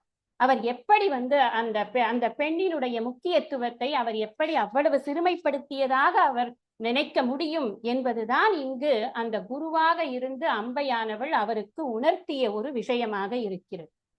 இவர் சொல்கிறார், அன்னை தந்தையரிடம் ஆரம்ப கல்வி குரு என்று ஏற்றுக்கொண்டார் அல்லவா? அந்த தருணத்தை அழகாக சொல்கிறார். அன்னை தந்தையரிடம் ஆரம்ப கல்வி, ஆசான் வசிஷ்டனிடம் அரசியல் கல்வி, அமரபுரி பிரகஸ்பதியிடம் ஆன்ம கல்வி, அண்ணல் பரசுராமரிடம் ஆயுத கல்வி என்று எத்தனையோ போதனையை ஆசிரியர்களை அடியேன் அடைந்து ஞானம் பெற்றேன். ஆயினும் நிறைவற்ற குறையாக நிரடிக் கொண்டிருந்த பெண்டிற்குல பெருங்கல்வியை நீயே போதித்தாய் தாயே என்று அந்த அம்பைக்கு ஒரு குரு ஸ்தானத்தை கொடுத்து, கடைசி குரு என்பது எனக்கு அப்பொழுதுதான் புரிந்தது, அது பீஷ்மருக்கான கடைசி குரு என்பது. ஏனென்றால் எனக்கு இந்த குருத்துவம் என்பது தொடர்ந்து வந்து கொண்டிருக்க வேண்டுமே என்ற ஆதங்கம் இருந்து கொண்டிருந்ததனால் அதை நான் இங்கே கண்டு தெளிவு பெற்றேன். நான் சொன்னேன் இல்லையா, 1000 நாமங்கள் அவருடைய வாக்கிலிருந்து வந்தது, அதை அனைவரும் கேட்டு இன்புற்றார்கள் என்று. அந்த கதையில் அவர் அழகாக அந்த பீஷ்மர் எப்படி சொன்னார் என்பதை சொல்கிறார். பீஷ்மர் மொழிந்தார், பீஷ்மர் பொலிந்தார், பீஷ்மர் சுரந்தார், பீஷ்மர் சுடர்ந்தார், பீஷ்மர் மலர்ந்தார், பீஷ்மர் மணந்தார், பீஷ்மர் பகர்ந்தார், பீஷ்மர் படர்ந்தார். எத்தனை வார்த்தைகள்! ஒரு 1000 நாமாக்களுக்கு 1000 விதமான ஒரு வார்த்தைகளை போடுவாரோ என்பது எனக்கு ஆச்சரியமாக இருந்தது. அந்த கதையில் ஒரு அருமையான விஷயத்தை சொல்லி இருக்கிறார். நாம் அனைவருக்கும் தெரியும் அர்ஜுனனை பற்றி. அர்ஜுனன் எப்படிப்பட்டவன்? அவனுக்கு நிறைய பெண்டாட்டிகள் இருந்தார்கள் என்பதெல்லாம் நமக்கு கதையில் தெரியும். அவனுக்கு வாழ்க்கையின் மீது ஒரு வித்தியாசமான ஒரு பிடிப்பு இருந்தது. எல்லாவற்றையும் ரசிக்கக்கூடியவன். அவன் மகா ரசிகன். அதனால்தான் அவனால் அந்த போர்க்களத்தில் நிற்கும் பொழுது தான் ரசித்த அந்த மனிதர்கள் அனைவரையும் தானே கொல்ல வேண்டுமே என்று அவன் பயந்து போய் அதை ஏற்றுக்கொள்ள மனமில்லாமல் கிருஷ்ணரிடம் இன்னால் இனி சண்டையிட ஆகாது என்று காண்டீவம் ஸ்ரம்சதே ஹஸ்தா த்வச்சைவ பரிதக்கியதே என்று போட்டுவிட்டு அமர்ந்து விட்டான் என்பதை நாம் கீதையில் பார்க்கிறோம். அப்படிப்பட்ட அந்த அர்ஜுனன் ஒரு கேள்வியை கேட்கிறான் கண்ணனிடம். என்ன கேட்கிறான் தெரியுமா? அவன், ஏன் கண்ணா, பிரம்மச்சரியத்திற்கு அவ்வளவு பெருமை என்றால் காமம் அவ்வளவு தவறானதா? யார் கேட்கிறார்? அர்ஜுனன். காமத்திற்கே பேர் போனவன் அவன். அவனிடம் மயங்காத பெண்களே இல்லை. அப்படி இருந்திருக்கிறான் அவன் தன்னுடைய வாழ்க்கையில். அவனுக்கு என்ன தோன்றுகிறது தெரியுமா? இவர் பிரம்மச்சரியர் என்று ஊரே இவரை கொண்டாடுகிறது. அப்படி என்றால் காமம் தவறானதா என்று அழகாக சொல்கிறார் கிருஷ்ணர். காமம் தெய்வீகம் அப்பா. உற்பத்தி பெருக்கிற்காய் கர்ப்பத்தை உருவாக்க இறை தந்த சொர்க்கத்தின் வாசல். ஒருங்கிணைந்த உள்ளங்கள் உடல் மூலம் இணைகின்ற உன்னத ஒழுக்கம் அது. மனைவியும் கணவனும் மனமொப்பி மடலவிழ்க்கும் மகத்துவ மாண்பு அது. இந்த வார்த்தைகள் எல்லாம் இன்றைய இளவட்டங்களுக்கு சொல்லிக் கொடுக்க வேண்டும். எதற்கு என்ன பொருள் என்பதே தெரியாமல் வாழ்க்கையை வாழ்ந்து கொண்டிருக்கிறார்கள் அல்லவா? அவர்களிடம் இந்த வார்த்தைகளை எல்லாம் சொல்லி, காமம் என்பதே தவறு அல்ல, ஆனால் காமம் என்பது எப்பொழுது, எந்த நேரத்தில், யாருடன் எப்படி இருக்க வேண்டும் என்பதற்கெல்லாம் விதியும் அதற்கான நியமங்களும் இருக்கின்றன என்பதை சொல்லிக் கொடுத்து வளர்க்க வேண்டும். இந்த இடத்தில் மிக அழகாக அதை பதிவு செய்கிறார். காமம் என்பதே தவறு என்பதற்காக பீஷ்மருடைய அந்த எண்ணத்தையும் முந்தின கடைசி குரு என்ற அந்த கதையில் அவர் மாற்றி அவருக்கும் ஒரு ஞானம் கிடைப்பதாக காட்டியிருக்கிறார். மிக அழகாக தன்னுடைய கதைகளை வடிவமைத்திருக்கிறார். வியாசர் ஒரு இடத்தில் சொல்கிறார் சகாதேவனிடம். சகாதேவன் மிகவும் மனம் வருந்துகிறார். என்ன இவ்வளவு கொலைகளா? இவ்வளவு பேர் இறந்துபட வேண்டுமா? இவ்வளவு பேர் செத்த பின் தான் நமக்கு ஒரு ராஜ்யமா? வெறும் 8 பேர் மீதி இருக்கிறோமே, இதற்காகவா இத்தனை போர் செய்தோம் என்று அவன் மனம் வெதும்பி வனம் குமைந்து அவன் கேட்கிறான். அப்பொழுது வியாசர் சொல்கிறார், இது எல்லாம் நியதி. இந்த நியதியை உன்னால் மாற்ற முடியாது. இவர்களெல்லாம் இந்த நேரத்தில் இந்த சமயத்தில் இப்படித்தான் போக வேண்டும் என்று இருப்பது இறையின் செயல். இதை மாற்றுவதற்காக நீயோ நானோ அல்ல. அதனால் மாற்றங்களை ஏற்றுக்கொள்ள கற்றுக்கொள் என்பதாக அவர் சொல்கிறார். அதேதான் கிருஷ்ணரும் கீதையில் சொன்னார். மாத்ரா ஸ்பர்ஷாஸ்து கௌந்தேய சீதோஷ்ண சுகதுக்கதா ஆகமக அபாயினக அனித்யக தான் திதிக்ஷஸ்வ பாரத. திதிக்ஷா, பொறுமை என்பது மிகவும் முக்கியம். இந்த கதையில் அவர் சகாதேவனுக்கு அந்த பொறுமையை புகட்டுகிறார். வியாச கீதை என்று ஒரு கதை எழுதுகிறார். அநேகமாக அனைத்து கதைகளையும் உங்களிடம் நான் சமர்ப்பித்து இருக்கிறேன். இதில் முக்கியமான ஒரு விஷயத்தை சொல்ல வேண்டும். எழுத்துலகில் மிகப்பெரிய ஒரு இடத்தை பிடித்திருக்கக்கூடிய லாசா ராமாமிர்தம் என்ற மிகப்பெரிய ஒரு எழுத்து ஆசான் இருந்தார். அவருடைய மகன்தான் இதற்கு அணிந்துரை கொடுத்திருக்கிறார். அணிந்துரை கொடுக்கும் பொழுதே அவர் என்ன சொல்கிறார் தெரியுமா? இதற்கு எப்படி நான் அணிந்துரை கொடுப்பது? நான் பணிந்தல்லவா உரை கொடுக்க வேண்டும் என்று. மிக அழகான ஒரு அணிந்துரை. அத்தனை முக்கியமான விஷயங்களையும் எடுத்து அவருடைய அணிந்துரையில், அவர் அணிந்துரை மட்டும் படித்தாலே திரு தீபனுடைய எழுத்தோவியமானது எப்படி இருக்கும் என்று தெரியும். ஆனால் நான் எப்பொழுதுமே என்னுடைய வழக்கம், முதலில் கதைகளை படித்து விடுவேன், அப்புறம்தான் அணிந்துரைக்கு வருவேன். ஏனென்றால் நான் அணிந்துரையில் தொலைந்து விட்டால் நான் என்ன புரிந்து கொள்வது? அந்த ஒரு காரணத்தினால்தான். அதற்கு இவர் எழுதுகிறார், இவர் அணிந்துரையை பணிந்துரை என்று சொல்லிவிட்டார், நான் எப்படி அதற்கு மறு உரை எழுதுவது? நான் கனிந்துரை தான் எழுத வேண்டும் என்று தன்னுடைய உரையை கனிந்துரை எழுதுகிறேன் என்று சொல்கிறார். சொற்களில் விளையாடி தீர்க்கிறார்கள் அத்தனை பேரும். அப்பொழுது எனக்கு ஒன்றுதான் தோன்றுகிறது, பணியுமாம் என்றும் பெருமை, சிறுமை அணியுமாம் தன்னை வியந்து என்று. பணிவு பணிவு பணிவு, அவ்வளவு இடங்களிலும் அதுதான் நிறைந்து இருக்கிறது. இவருடைய புத்தகத்திற்கு இந்த கதைகளை எல்லாம் நான் நினைக்கிறேன் இவர் தன்னுடைய முகநூலில் இட்டிருக்க வேண்டும் என்று. ஏனென்றால் அதற்கு நிறைய பேர் பின்னூட்டங்கள் இட்டிருக்கிறார்கள். பின்னூட்டங்களை பார்க்கும் பொழுதே தெரிகிறது நிறைய பேருக்கு இவருடைய தமிழ் மீது ஒரு தீரா காதல் இருக்கிறது என்று. இன்று என்னால் இயன்றவரை ஆங்கில சொல் கலப்பில்லாமல் இந்த புத்தகத்தை உங்களிடம் நான் கொடுக்க முடிந்தது என்றால் அதற்கு இது என்னுடைய முயற்சி அல்ல, இது இறையின் சித்தம். ஏனென்றால் என்னுடைய குருநாதர் சொல்வார், அவருடைய குருநாதர் சொன்னதாக ஒரு வார்த்தை சொல்வார்.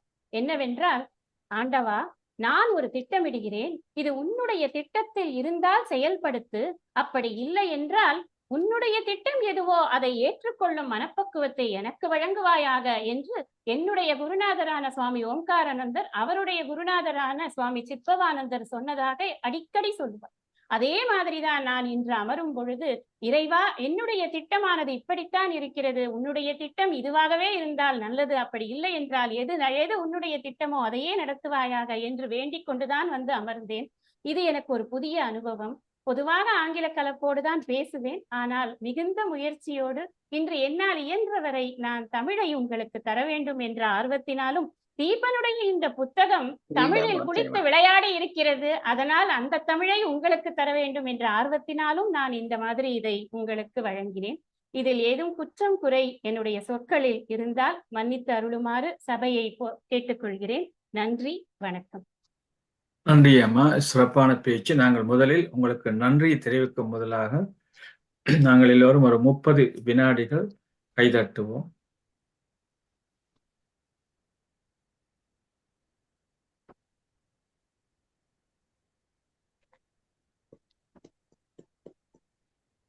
தேவன் நன்றி. இப்பொழுது எங்களுடைய கவிஞர் புவனேஷன் மாஸ்டர் ஃப்ரம் இருந்து பேசுகிறார். நன்றி. நன்றி ஐயா. அம்மா, உங்கள் பேச்சு மிகவும் சிறப்பு. எனது வாழ்த்துக்களையும் வணக்கத்தையும் தெரிவித்துக் கொள்ளுகின்றேன். உங்கள் பேச்சில் இறுதியில் ஒருவருமே விரும்பாத ஒரு சொல்லை பாவித்தீர்கள், காமம் என்று.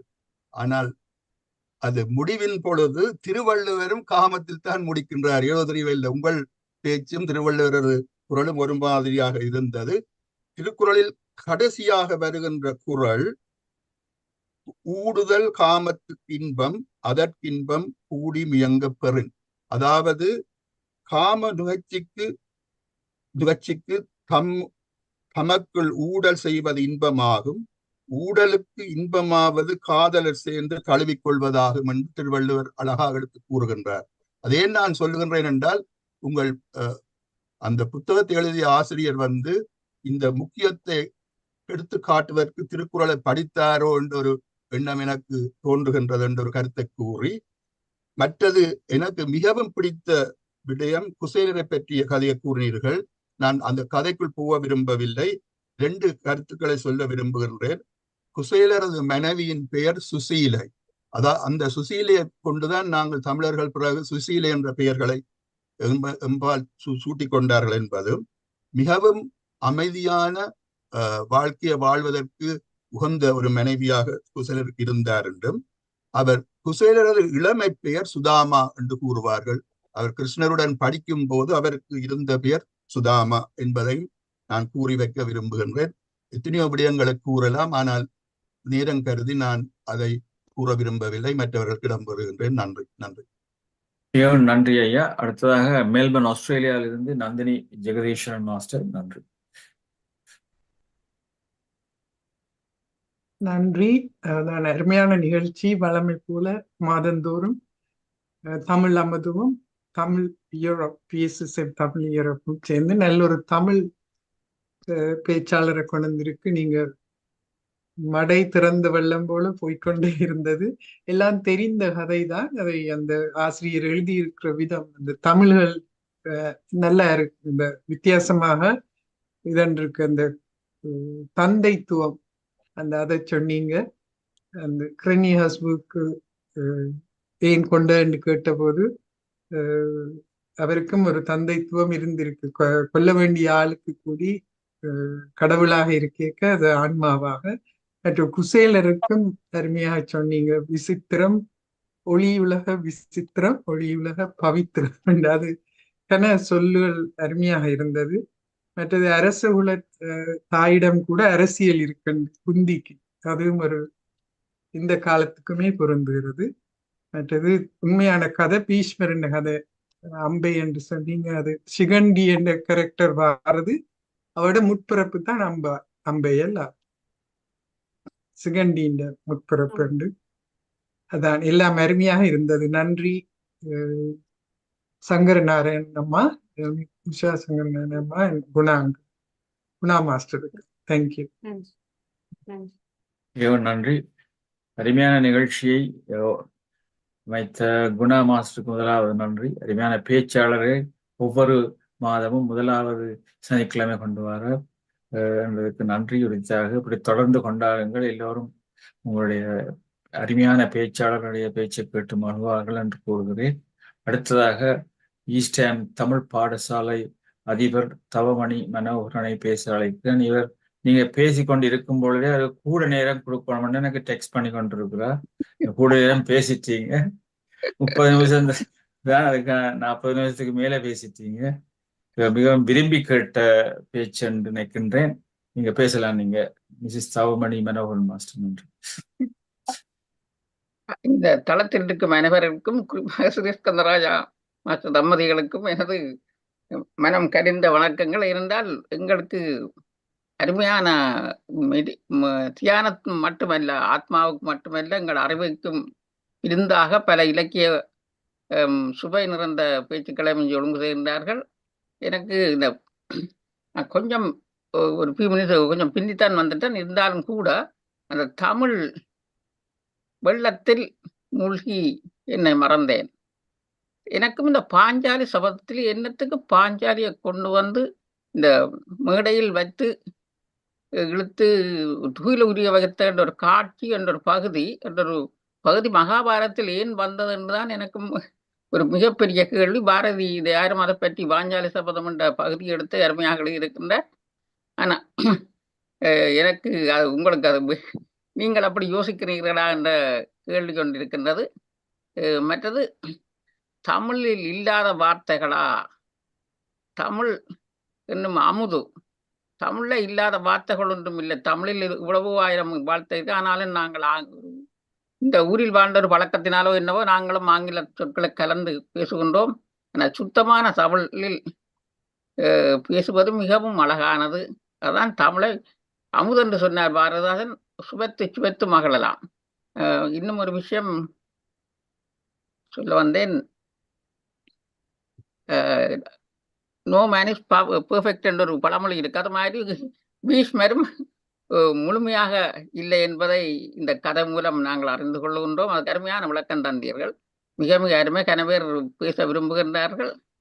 இன்னும் என்ன, தமிழை பேசும்போது உங்களை மறந்து பேசலாம், நாங்கள் மறந்து கேட்கலாம். அதுதான் தமிழின் இனிமையும் பெருமையும். பாரதிதாசன் சொல்றார், அந்த தனது 5 புலன்களுக்கும் இன்பம் இருந்தாலும் அதை விட தானும் தமிழும் ஒன்று, தன்னை பிரிக்கலா என்று சொல்றார். உண்மையாகவே தமிழ் என்பது ஒரு தமிழ் என்ற தாய்மொழியை நாங்கள் கொண்டது மிக மிக கொடுத்து வைத்தவர்கள் என்றுதான் நான் நினைக்கின்றேன். அந்த காலத்தில் அறநூல்கள் இருந்தன, அதை மக்கள் பின்பற்றி வாழ்ந்தார்கள். இன்றைய விஞ்ஞானம் மக்களுக்கு எந்த விதத்திலும் விஞ்ஞானத்தை கொடுக்கவே இல்லை. அவர்கள் வசதிக்காக ஓடுகிறார்களே அன்றி வாழ்க்கையின் தத்துவத்தை உணரவில்லை. இந்த தியான தளம் அதற்கு வழிவகுக்கின்றது. இத்துடன் நிறைவு செய்கிறேன். உங்கள் பேச்சு என்றுமே மறக்க முடியாது. மீண்டும் சந்திப்போம். நன்றி, வணக்கம், வாய்ப்புக்கு நன்றி. அடுத்த இந்த நீங்க பேசுங்க. விவோ உங்களோட பேர் என்னன்னு சொல்லி எங்க இருந்து பேசுறீங்கன்னு சொல்லி நீங்க பேசுங்க. நீல சட்டை போட்டிருக்கீங்க, நீங்கள் தான் பேசுங்க. TN ராதாகிருஷ்ணன். தீபன் நான் தான். தீபன். நீங்கள் தான் தீபன். ஆமா ஆமா, தீபன் நூல் எழுதினாலே தீபன். நன்றி நன்றி. நான் சில வார்த்தைகளை பேச விரும்புகிறேன் ஐயா. பேசட்டுமா? கேக்குதா? பேசுங்க. ஹலோ. சகோதரி உஷா நாராயணன் அவர்கள் இந்த நூலை குறித்த விமர்சனம் அல்ல, அது ஒரு அறிவு பொழிவு. அந்த அளவுக்கு அற்புதமாக அவர்கள் பேசி, கண்ணதாசன் மிக அழகாக சொல்லுவார், மூல ஆசிரியர் நினைக்காத ஒன்றை உரையாசிரியர் வெளிப்படுத்துவதை அவர் எனக்கு தெரியாத ஒளியெல்லாம் அவர் கண்டுபிடித்து இருக்கிறார். சகோதரி உஷா நாராயணன் அவர்களுக்கு என்னுடைய தனிப்பட்ட நன்றிகள். அவருடைய தமிழுக்காகவும் அவருடைய சொல் வன்மைக்காகவும். எல்லோருக்குமே எண்ணங்கள் சிலமாக இருக்கும், மொழி தடங்களாக இருக்கும். சில பேருக்கு மொழி மிக பிரமாதமா, எண்ணம் அந்த அளவுக்கு சுரக்காது. எண்ணம் மொழி இரண்டும் கைவராக திருமதி உஷா நாராயணன் இருக்கிறார்.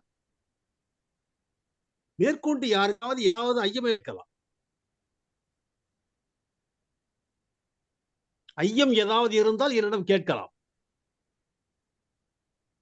ஹலோ. ஆமாம், நான் சொல்லி வருகிறேன். இன்னும் ஒரு 10 நிமிஷம் தான் இருக்கு. நன்றி ஐயா. நீங்க அடையாளப்படுத்தாம மறைந்திருக்கு, உங்களோட அடையாளப்படுத்தி இருக்கிறேன். தீபன் இந்தியா, பாராட்டுக்கள். நன்றி. நீங்க முதலே எங்களை சொல்லியிருந்தா அவங்களுக்கு கூடவே உங்களுக்கு நேரம் தந்திருக்கலாம். இன்னைக்கு அடுத்ததாக சிவா மோகன் மாஸ்டர் மிச்சம் சரையிலிருந்து பேசுறீங்களா? நன்றி. அனைவருக்கும் வணக்கம் ஐயா. வீடியோவில் வந்து கொள்ள முடியாது, கொஞ்சம் வெளியில நிற்கிறேன். இந்த நிகழ்ச்சியில பேசிய அம்மா உஷா அம்மா அவர்களும் அந்த நூலையே எழுதி வழங்கிய தீபனையா அவர்களும் நேரில் வந்தது ஒரு பெரும் பாக்கியம் என்றுதான் கூற வேண்டும். இந்த தமிழ் அமுது நிகழ்வு இன்றைக்கு எங்களுடைய தாய்மொழியாகிய தமிழ் மொழியானது தானாகவே நழுவி தமிழ் பாலில் விழுந்து அனைவரும் சுவைத்தது மாதிரி எனக்கு ஒரு உணர்வு ஏற்பட்டது. அவ்வளவு அழகான தமிழிலே அம்மா அவர்கள் உரையாடி இருந்தார்கள். எனக்கு ஒரு விடயம் நான் கூற வேண்டும். இந்த காமம் என்பது ஒழுக்கத்துக்கு உரியது என்று வள்ளுவர் கூறியிருக்கிறார். அது சாதாரண சொல்லில்ல. அதை நாங்கள் உச்சரிக்கும் போது மிச்சம் அவதானமாக உச்சரிக்க வேண்டும். அந்த சொல்லோடு நாங்கள் பேசும் போதும் பழகும் போதும் மிகவும் ஒழுக்கத்தோடு நடந்து கொள்ள வேண்டும். அனைவருக்கும் அந்த ஒழுக்கம் விழுப்பம் தரலால் ஒழுக்கம் உயிரினும் ஓம்பப்படும் என வள்ளுவர் கூறியிருக்கின்றார். அதுக்குத்தான் அதை வைத்திருக்கின்றாரே தவிர சாதாரணமாக இந்த காலத்திலே மற்றவர்கள் அதை கொண்டு எவ்வாறு அசிங்கப்படுத்தி வாழ்ந்து கொண்டு இருக்கிறார்கள் என்பதற்கல்ல. உண்மையில் அது உத்தமமான ஒரு விடயம், உயர்வான ஒரு விடயம். ஐயா அவர்கள் எடுத்து கூறியிருக்கிறார் அந்த நூலிலே. அதை அந்த அம்மா அவர்கள் அழகாக தந்திருக்கிறார்கள். எனக்கு நன்றாக பிடித்த ஒரு விடயம். நாங்கள் அதை பார்க்கின்ற பார்வை என்பது பிரதானமான ஒரு விடயமாக இங்கே கூறப்பட்டிருக்கிறது. ஆகவே அது உயர்வாக, ஒழுக்கம் உயிரையும் விட உயர்வானது என்று சொல்றார். உயிரை விட உயிர் போனா ஒன்றுமே இல்லை உலகத்துல, எல்லாமே போச்சு. அப்படி இருக்கின்றதை வள்ளுவர் என்ன கொடுத்திருக்காரு அதுக்கு? இது ஒழுக்கத்தை விட, உயிரை விட சிறந்ததுதான் இந்த ஒழுக்கம். ஆகவே அந்த பண்பை நாங்கள் போற்ற வேண்டும் என்றும் அந்த கடைசி குரு என்பது எனக்கு நன்றாக பிடித்தது. ஆகவே பீஷ்மரை நாங்கள் எப்போதும் பிதாமகர் என்றே கூறிக்கொள்வோம். ஆனால் அவருக்கு ஒரு குருவாக சிகண்டி இருந்திருக்கிறார் என்பது அழகாக எனக்கு தெரியும். இருந்தாலும் மிச்சம் அழகாக நீங்கள் அதை இந்த இடத்திலே அம்மா தந்திருக்கிறீர்கள். அதுதான் சொன்னேன். தமிழ் அமுதானது தமிழ் மொழி இன்று தமிழ் பாலிலே விழுந்து மிகவும் ஒரு பெரிய ஒரு பிறவாகப்படுத்து ஆறாக ஓடுகின்றதாக நான் உணர்கின்றேன். அனைவருக்கும் இடந்தந்து அமைகின்றேன். நன்றி, வணக்கம். நன்றி. அடுத்ததாக கனடாவில் இருந்து சிவசுதா தவரண மாஸ்டர், எங்களுடைய யோகா டீச்சர். நன்றி மாஸ்டர்ஸ். எல்லோருக்கும் எனது அன்பு வணக்கத்தை தெரிவித்துக் கொள்கின்றேன். உஷா அம்மா, உங்களுடைய பேச்சில் என்னையே தொலைத்து விட்டேன். முத்தமிட்டு கொஞ்ச வேண்டிய ரத்தினத்தை மூலையில் எறிந்தேன். அரச குல தாய்மையிலும் அரசியல் கலந்திருக்கும். ஆம், தன் உயிரையே வாங்க வந்திருக்கிறார் என்று தெரிந்தும் கொடுக்கும் போது கர்ணனின் வார்த்தைகளில் தான் எத்தனை லட்சணத்தை காண்கின்றேன். கற்பா கண்ணியம்மா, இன்றுதான் அதற்குரிய இடங்களை நீங்கள் வர்ணித்த விதமே அபாரம் அம்மா. அணிந்துரையை பணிந்துரையாய் மாற்றி கனிந்துரையாய் கொடுத்த விதத்தையும் துணிந்து இன்று உரையாய் வழங்க வந்தீர்கள். அதை நான் என் மனங்கனிந்த உரையாய் கேட்டேன். உங்கள் தமிழை ரசித்தேன், மகிழ்ந்தேன், சுவைத்தேன். உங்கள் குரலுக்கும் தமிழுக்கும் தலை சாய்க்கின்றேன். நூலாசிரியர் தீபன் மாஸ்டரையும் இன்று சந்தித்ததில் பெருமகிழ்ச்சி அடைகின்றேன். நூலை விமர்சனம் கூறுபவர் இவ்வளவு உயர்வாக இருந்தால் நூலாசிரியரை பற்றி கூறவும் வேண்டுமா? நன்றி, வணக்கம். நன்றி சிவசுதா மாஸ்டர், அருமையாக சொன்னீர்கள். அடுத்ததாக மிஸ்டர் அண்ட் மிஸ்ஸஸ் லிங்கரட்னம் மாஸ்டர், சிட்னியில் ஆஸ்திரேலியாவிலிருந்து பேசுகிறார்கள். நன்றி. எல்லோருக்கும் எங்களுடைய இனிய வணக்கம். இன்று ஒரு சிறப்பான ஒரு உரை ஒன்றை நாங்கள் கேட்டு மகிழ்ந்தோம். அவர் உஷா அவர்கள் தான் படித்து ரசித்து ருசித்த இந்த புத்தகத்தை எங்களுடன் பகிர்ந்து கொண்டார். நாங்களும் அதை ருசித்தோம். மிகவும் அழகான புத்தகம். பல கதைகளை நாங்கள் கேள்விப்பட்டிருக்கின்றோம். அதிலே இருக்கின்ற உண்மைகள் எல்லாம் புலப்படாத உண்மைகள் என்றெல்லாம் தீபன் ஐயா அவர்கள் மிக அழகாக தொகுத்து வழங்கி இருக்கின்றார் அந்த புத்தகத்திலே. அதை மிக அழகாக உஷா அம்மையார் சொல்லியிருந்தார். தமிழ் ஆங்கிலம் கலப்படம் அல்லாத தமிழ், இனிய தமிழ். உங்களுடைய அதை கேட்டுக்கொண்டே இருக்கலாம் போல இருந்தது. நன்றி அம்மா, நன்றி, வாழ்த்துக்கள். மிகவும் நன்றி. அடுத்ததாக Kala Mahalingam, Nirmala master. Nirmala sir, sorry, நீங்க. அனைவருக்கும் வணக்கம். இன்று உஷா அவர்கள் தமிழை மழை போல பொழிந்தார். அவ்வளவு இனிமையான சொற்களும் இனிமையான வசனங்களும். அந்த கதை புத்தகம் அப்படி எழுதப்பட்டிருக்க வேண்டும் என்றது எங்களோட கண்ணாலேயே பார்க்கக்கூடியதா இருந்தது. மிகவும் அருமை. எங்களுக்கு பல கதைகள் தெரியும், அந்த பூதனையில கதையெல்லாம் தெரியும். ஆனா அந்த பூதனை எப்படி அங்க போயிட்டு சொன்னது, அந்த விஷயங்கள் எல்லாம் எங்களுக்கு தெரியாது. இன்றுதான் அதை அறிந்தோம். மற்றது பிரகலாதனுடைய கதையில் அந்த தந்தைத்துவத்தை பற்றி மிகவும் அழகாக கூறினீர்கள். அடுத்தது அந்த கண்ணியத்தை இழந்து விட்ட திரௌபதி எல்லாம் நாங்கள் அதுவும் எங்களுக்கு அவ்வளவு அழகாக தெரியவில்லை. நீங்கள் எல்லாமே மிக நிறைவாக அழகாக அற்புதமாக கூறினீர்கள். மற்றது பீஷ்மருக்கு குரு அம்பை என்பதையும் மிகவும் விளக்கமாக எங்களுக்கு சொன்னீர்கள். நாங்கள் எல்லாம் பார்த்ததான், ஆனால் அவ்வளவு விளங்கவில்லை. மிகவும் அருமை. மிக்க நன்றி. வணக்கம். நன்றி. அடுத்ததாக கனடாவில் இருந்து கலா மகாலிங்கம் அவர்கள், நீங்க பேசுங்க. நான் உங்களுக்கு இந்த தளத்துக்கு முதலாவது கோடி வணக்கம் சொல்ல வேணும். அதே போல இந்த பேசினவங்க நான் அரவாசியில தான் வந்து சந்தித்தேன். இந்த நல்ல அருமையான தமிழில நல்ல அருமையான வார்த்தைகளை எல்லாம் சொல்லி எங்களை மகிழ்வித்துட்டு இருக்கிறார். உங்களோட தமிழை நாங்கள் எவ்வளவும் நான் என்ன மாதிரி செய்ய வேணும் என்றதை எங்களுக்கே படிப்பித்து கொண்டு வர்றவ இப்படியான ஒரு சந்தர்ப்பத்தை எங்களுக்கு அளித்ததுக்கு நாங்கள் கூடான கூடி நன்றி சொல்லத்தான் விரும்புகிறேன். உங்களுக்கு எல்லோருக்கும் என்னுடைய அன்பு வணக்கமும் வாழ்க வளமுடன் என்று சொல்லி வாழ்த்துகின்றேன் அம்மா. தேங்க்ஸ் அம்மா. நன்றி. அடுத்தாக வானா ஜே, சிட்னி, ஆஸ்திரேலியாவில் இருந்து நன்றி. அனைவருக்கும் வணக்கம். முதற்கண் அருந்ததி மாஸ்டருக்கும் ஸ்ரீஸ்கந்தராஜா மாஸ்டருக்கும் எனது நன்றிகளும் வாழ்த்துக்களும். என்று உஷா அம்மா அவர்கள் தமிழை மடைதிறந்த வெள்ளமாக இனிய தமிழில எங்களுக்கு முன்னால படைத்திருக்கிறா. எங்களுக்கெல்லாம் தெரிந்த கதைகள் தான். தீபன் சார் அவர்கள் எழுதிவிட்டு போய்விட்டார். ஆனா அதனை 30 நிமிடங்களுக்குள்ள மிக அழகாக எங்களை ஒரு நிமிஷம் கூடி கதையிலிருந்து விலகாம அவையே பார்த்து அதை விளங்கி கொள்ளணும் என்று எங்களை கவர்ந்திருக்கிறா. அது மிகப்பெரிய வெற்றி. அவவின் தமிழ் நடை அனைத்துமே மிக சிறப்பாக இருந்தது. அதிலும் சிறப்பாக காந்தாரியின் மறுபக்கத்தையும் எங்களுக்கு எடுத்து தந்திருக்கிறா. இது முதல் தடவையாக அறிந்த ஒரு விஷயம் என்ன பொறுத்தளவில், மற்றவர்களுக்கு என்னமோ தெரியாது. அடுத்தது பீஷ்மரின் குரு என்றதும் இப்ப விளங்குது ஏன் கடைசி குரு என்ற அந்த தலையங்கத்தில் வந்தது என்று. மிக்க நன்றியம்மா, மிக சிறப்பாக இருந்தது. அவர்களை கொண்டு வந்த குணாசார அவர்களுக்கும் எமது வாழ்த்துக்களும் நன்றிகளும். மீண்டும் வந்து இப்படி எங்களுக்கு சிறப்புரையில் தர வேணும் என்று கேட்டு வாய்ப்புக்கு நன்றி கூறி விடைபெறுகிறேன். மிகவும் நன்றி. நாங்கள் எங்களுடைய நிகழ்ச்சி நிரலை சொல்லணும் அறிவித்தல்கள். இன்னும் கொஞ்ச நேரத்தில் தி பெனிஃபிட்ஸ் ஆஃப் மெடிடேஷன் பற்றி பேச வருகிறார் டாக்டர் ரவி கழ்வா அவர்கள். இவருடைய ஆங்கில பேச்சு தமிழாக்கம் செய்ய சரோஜா தேவி சுந்தரலிங்கம் மாஸ்டர் சிட்னி, ஆஸ்திரேலியாவிலிருந்து வருகிறார்கள். அருமையான பேச்சு. அவரை நீங்கள் இன்னொரு கொஞ்ச நேரத்தில் ஒரு அருமையான தியானத்தின் பிறகு அவருடைய பேச்சு தொடங்கும். அதே போல இன்று இரவு தினேஷ் ஷா அவர்கள் பேச இருக்கும் தலைப்பு ஈட் டு பீட் டிசீஸ் என்ற தலைப்பில் ஒரு ஆங்கில பேச்சு பேசுகிறார். அதை தமிழாக்கம் செய்ய குமாரசாமி பிள்ளை மாஸ்டர் சிட்னி, ஆஸ்திரேலியாவிலிருந்து வருகிறார்கள். இப்படி ஒவ்வொரு நாளும் தியானத்தின் பிறகு ஒரு அருமையான வித்தியாசமான பேச்சாளர்கள் வந்து இந்த தளத்தில் பேசுவார்கள். அதே போல நான் டீவன் ஐயா அவர்களையும் ஒரு நாள் வந்து எங்களோட தளத்தில் பேச வேண்டும் என்று கேட்டுக்கொள்கிறேன். உங்களோட டைம் இருந்தா என்ன ஆசிரியரே இதுல வந்து எனக்கு மிகவும் சந்தோஷமாக இருக்கிறது. இப்பொழுது சரோஜா தேவி சுந்தரலிங்கம் மாஸ்டர் நீங்க பேசுங்க, டைம் நேரம் கருதி. நன்றி.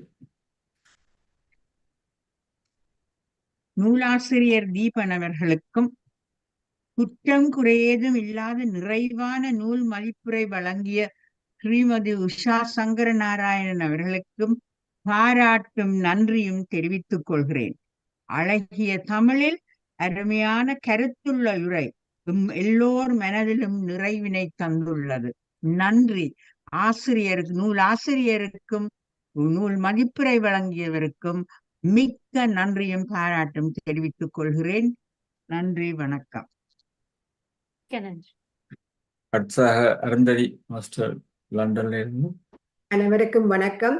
முதலில் நான் இந்த தளத்துக்கு குணா மாஸ்டருக்கு இந்த தளத்துல எத்தனையோ பேச்சாளர்களை கொண்டு வந்து எங்களுக்கு காண்பிக்கிறார்கள்.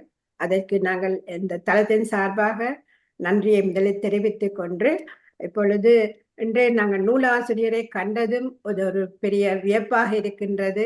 என்ன அவர் வந்திருந்தோன்னு எங்களுக்கு தெரியல, அவர் தான் நூலாசிரியர் என்று. மிகவும் அழகாக உஷா சங்கர நாராயணன் அவர்கள் இந்த தமிழ் ஒரு ஆங்கிலம் சொல்லும் இல்லாமல் அழகாக பேசினீர்கள். இதுல இருந்த கதைகள் எல்லாம் நன்றாக விளக்கமாக சொல்லி கடைசியாக நீங்க கூறினீர்கள், மாற்றங்களை ஏற்றுக்கொள்ள வேண்டும், கற்றுக்கொள்ள வேண்டும். அது இந்த கதையின் கடைசி முடிவாக எங்களுக்கு எல்லோருக்கும் எடுத்து கூறினீர்கள். இந்த நேரம் கருதி மிகவும் அருமையான பேச்சம்மா. மீண்டும் நீங்கள் எங்களுக்கு வந்து பேச வேண்டும் என்று கேட்டுக்கொண்டு இத்துடன் நிறைவு செய்கிறேன். நன்றி, வணக்கம். நன்றி நன்றி நன்றி ஐயா குணா ஐயா. உஷா சங்கர் அம்மா அவர்கள் நீங்கள் மீண்டும் இன்னொரு முறை வந்து பேச வேணும். நேரம் கருதி நான் அடுத்த பேச்சுக்கு போக வேணும் என்று கூறிக்கொண்டு இப்பொழுது அடுத்த செஷனுக்கு போவோம்.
Greetings to all, to everyone gathered here.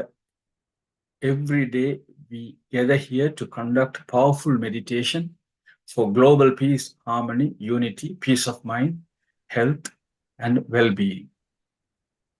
It brings me great pride to announce that we have reached a milestone of 1058 days, consecutive days of online meditation sessions. Each day we conduct 3 times meditation sessions accompanied by talks that hold significant educational value for numerous individuals. These sessions occur at UK times 9:30 a.m., 11 a.m., and 8 p.m. We extend our heartfelt gratitude to all those who have contributed to this remarkable achievement, including Meditation for World Peace and Harmony Forum, PSSM Tamil Europe, PSSM Global, and the participants who have joined us in these sessions. Today's program begins with 30 minutes of music meditation, followed by a keynote address by our guest speaker, Dr. Ravi Harwa from Doncaster, England, who will enlighten us on benefit of meditation. A summary of Dr. Ravi Harwa's speech will be presented in Tamil by Saro Sundarlingam Master from Sydney, Australia. Thank you very much. நான் இப்பொழுது இந்த தளத்தை RJ Vijayalakshmi திருஞான ராஜா அவருடன் கையளிக்கின்றேன். நன்றி. அனைவருக்கும் வணக்கம். வணக்கம் ஐயா, மிக்க நன்றி. நம்மளுடைய பிரித்தானிய இந்திய தமிழ் வானொலியும் PSSM உலக சமாதான நல்லொழுக்க இந்த குழுவினர்களுடன் PMC குழுவினர்களோடும் இணைந்து வழங்கும் நம்மளுடைய தியான சபையில் இன்று இணைந்ததற்கு கடவுளுக்கும் நன்றி சொல்லி உங்கள் அனைவருக்கும் வணக்கத்தோடு தொடங்குகின்றோம். அம்மா, உங்க வாழ்க்கைய நல்ல விதமா மாத்தினவங்க வரிசையில இந்த தியான சபையும் ஒன்றாக அமைஞ்சிருக்கு அப்படின்னு நம்ம எல்லாருமே ஒரு காலத்துல இருந்து நம்ம நினைச்சிட்டு இருக்கதான் போறோம். இந்த அற்புதமான இந்த நிகழ்வினூடாக பிரித்தானிய தமிழ் வானொலியும் உங்களோட இணைஞ்சிருக்குது அப்படின்றதுல வந்துட்டு சிலப்பதிகாரத்தை எழுதும் போது இளங்கோவடிகளுக்கு கண்ணகியோட வரலாற்றை சொன்னது சீத்தலை சாத்தனார், மதுரை சீத்தலை சாத்தனார். அது போல இன்னைக்கு இந்த சிலப்பதிகாரம் உலகம் முழுவதுமே பிரசித்தி பெற்று எல்லாரும் படித்து உணரக்கூடிய வாழ்க்கையில் அதற்கு தேவையான அறக்கருத்துக்களை எடுத்துக்கிறதுக்கு ஏற்றது போல இந்த தியான சபையில இந்த PSSM குழுவினரோடும் PMC குழுவினரோடும் நம்மளுடைய வாழ்க்கையை மாற்றிய நம்மளுடைய அருந்ததி ஐயா ஸ்ரீ ஸ்கந்தராஜா அம்மாவோடும் இந்த இணைந்திருந்த அத்தனை நல்ல உள்ளங்களோடும் பிரித்தானிய தமிழ் வானொலியும் இணைந்து பயணிப்பதில் எங்களுக்கு ஒரு பெருமித மகிழ்ச்சி அடைகின்றோம். உங்கள் அனைவருக்கும் எங்களுடைய நன்றியை தெரிவித்துக் கொள்கின்றோம். அதோடு மட்டுமல்ல, நம்மளுடைய திருமந்திரம் சொல்லியிருக்கு, ஒன்னா நயனத்தில் உற்ற ஒளி தன்னை கண்ணார பார்த்து கலந்தங்கு இருந்திடில் பின்னாறு வெளி கண்டிட ஓடி பண்ணாமல் நின்றதுவும் பார்க்கலுமாமே அப்படின்னு திருமூலர் சொல்லியிருக்கிறாரு. இது என்னன்னா, 2 கண்களையும் மூடி மனதை ஒருநிலைப்படுத்தி தியானம் செய்து ஞான கண்ணில் உள்ள ஜோதியை பார்த்து அதிலேயே மனதை வைத்தால் தலைக்கு மேல் ஆகாச கங்கை பாய்வது போன்ற உணர்வுடன் தானே தோன்றிய சுயம்புவாக நம்மளுடைய சிவபெருமானை அல்லது உங்களுக்கு பிடித்தமான கடவுளை காணலாம் அப்படின்னு சொல்லியிருக்கிறாங்க. கருவறையில இருக்கிற தெய்வத்தை பார்க்கணும் அப்படின்னா அதுக்கு ஒரு தீப ஒளி தேவை. கற்பூர ஆரத்தி காட்டினாதான் அந்த கருவறைக்குள்ள இருக்கிற உருவத்தை பார்க்க முடியும். நம்ம குழந்தைங்க வயிற்றுல இருக்கிற கருவறைக்குள்ள இருக்கிற குழந்தைய பார்க்கும்போது ஒளி ஊட்டப்பட்ட ஸ்கேன் மூலமா நம்ம பாக்குறோம் இல்லையா? அது போல நம்ம உடம்புக்குள்ள இருக்கிற தெய்வத்தை பார்த்துக்கணும், நல்ல சக்திகளை நேர்மறை எண்ணங்களை நம்ம பார்க்கணும் அப்படின்னா நம்மளுக்கு டெய்லி ஒரு கற்பூர ஆரத்தி, ஒரு தீப ஆராதனை தேவை. அதுதான் தியானம் அப்படின்னு நம்ம எடுத்துக்கலாம். நம்மளுடைய வாழ்க்கையின் அனுபவபூர்வமாக டெய்லி கடவுளுக்கு தீபாராதனை காட்டும் போது கருவறை முகத்தை காண்பது போல நமக்குள் இருக்கும் இறைவனை காண்பதற்கு தினமும் தியானமாகிய கருவறை தீபம் நமக்குள்ளேயும் ஒரு கற்பூர தீபம் நமக்கு தேவை என்பதை சொல்லி, இங்க எல்லாருமே உங்களுக்குள்ள இருக்கிற கடவுளை 1000% அளவிற்கு நீங்க மேலாக கொண்டு சென்ற இந்த தியானத்திற்குள் நீங்கள் எல்லோருமே கடவுளை உணர்ந்தவர்கள். உங்கள் அனைவரையும் வணங்கி இந்த தியானத்திற்குள் நாம் செல்லுவோம். இந்த அற்புத தியானத்தை நமக்காக எடுத்து செல்ல நம்முடைய மதிப்பிற்குரிய திருமதி அருந்ததி ஸ்ரீ ஸ்கந்தராஜா அம்மா வந்திருக்காங்க. வாருங்கள் அம்மா. தியான சபையின் சார்பாகவும் அனைவரின் சார்பாகவும் உங்களை அன்போடு அழைக்கின்றோம். தியானத்தை வழிநடத்தி செல்லுங்கள். நல்வரவு டாக்டர் ரவி கார்வா அவர்களை. உங்களுடைய இந்த பயணம் எங்களோடு இன்னும் இனிமையாக தொடரட்டும். நன்றி. நன்றி. அனைவருக்கும் வணக்கம். Greetings to all. முதலில் தமிழிலும் ஆங்கிலத்திலும் தியானம் எவ்வாறு செய்வது, தியானத்தை பற்றி சிறிய விளக்கம். மனதை வறுமையாக்கி மனதை எண்ணமற்ற நிலையில் வைத்திருப்பதே தியானமாகும். நம் மனம் வறுமையாகிவிட்டால் நம்மை சுற்றியுள்ள பிரபஞ்ச ஆற்றலை பெறும் பிரமாண்டமான திறன் நமக்கு கிடைக்கும். இது நல்ல ஆரோக்கியத்திற்கும் நம் சிந்தனையில் முழுமையான தெளிவுக்கும் மகிழ்ச்சியான வாழ்க்கைக்கும் வழிவகுக்கும். இப்பொழுது ஆங்கிலத்திலும் சிறு வார்த்தை.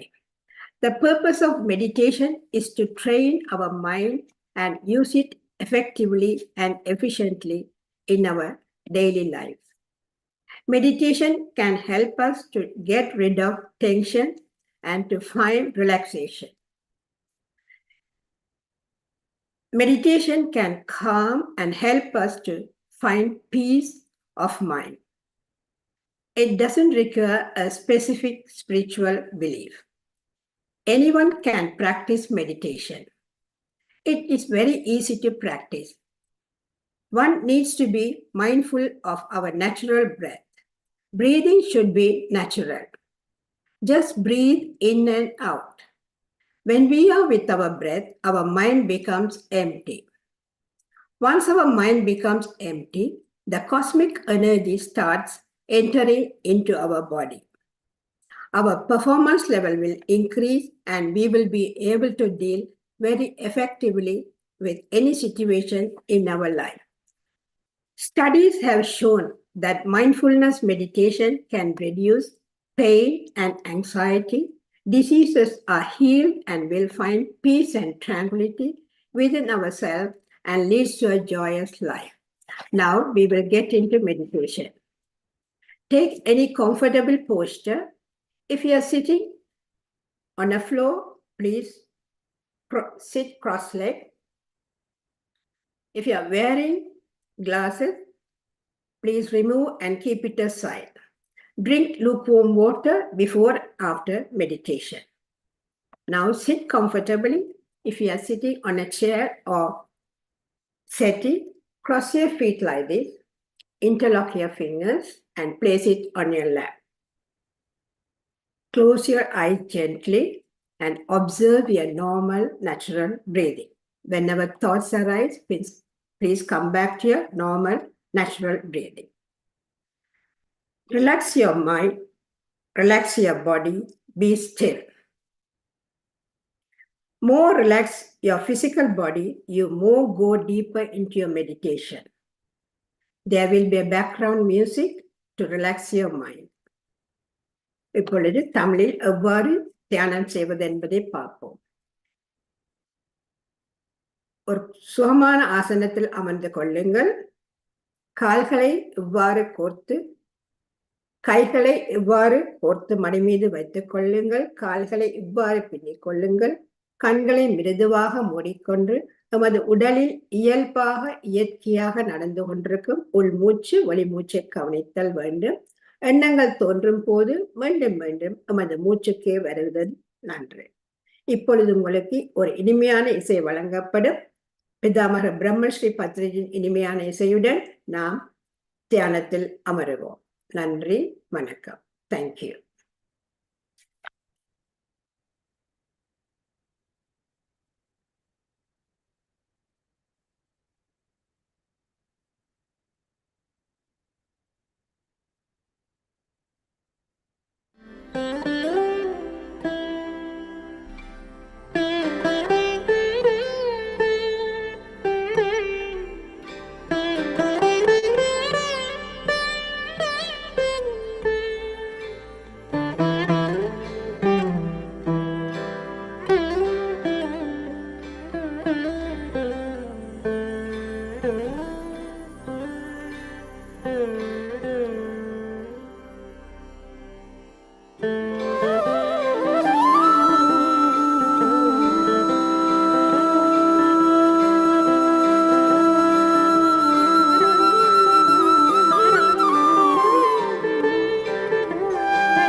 Final 5 seconds. Please come back to your normal awareness. Take your hands and place your palm on your eyes. இப்பொழுது 5 வினாடிகள் கைகளை பிரித்து கண்களில் ஒற்றி வையுங்கள். 5, 4, 3, 2, 1. Now remove your hands and look into your palm and clap your hands for the wonderful meditation we did today. Thank you. இப்பொழுது கைகளை பிரித்து நாம் அருமையான தியானம் செய்ததற்காக கைகளை தட்டிக் கொள்ளுவோம். Diverse. Thank you. Thank you very much, Arundhati Master. Whenever meditation is done collectively together in many countries, the energy we all receive from the cosmos first becomes a social force and then expands into home, neighborhood, town, country, and the whole world and gets stronger and stronger. We would like to thank PSSM Tamil Europe, PMC TV Tamil, and PSSM Global for enabling this session.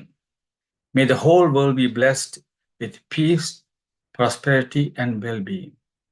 PSSM PMC are two spiritual movements, non-profit making, non-religious organizations.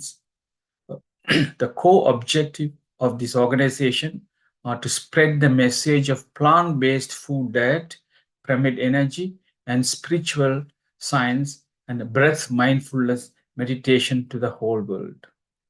Thank you very much. Now I hand over the platform to RJ Vijayalakshmi, British Indian Tamil Radio. Thank you. மிக்க நன்றி ஐயா. நான் முதலே சொன்ன மாதிரி நம்மளுடைய இந்த கருவறை முக வெளிச்சத்தை பார்க்கறதற்கு இசை முக்கியம் இல்லையா? அதனால இன்றைய இந்த தியானத்திற்கான இசையை வழங்கிய திருமதி தர்ஷினி உதயராஜா அவர்களுக்கு நம்மளுடைய மனமார்ந்த நன்றியை தெரிவித்துக் கொள்வோம். ஸ்ரீ ஸ்கந்தராஜா அம்மா, உங்க அருந்ததி அம்மா, உங்களுக்கும் எங்களுடைய மனமார்ந்த நன்றி. தியான சபையை மிக அழகாக இன்று எடுத்துச் சென்றீர்கள். நம்மிடையே அடுத்ததாக இணைய இருக்கும் ஒரு அற்புதமான பேச்சாளர். It's my pleasure to welcome doctor Ravi Karwar. Please welcome to our meditation sabai. Ravi Karva he is a gastroenterologist by profession. He is passionate about sharing yoga wisdom and tools to improve holistic health and well-being.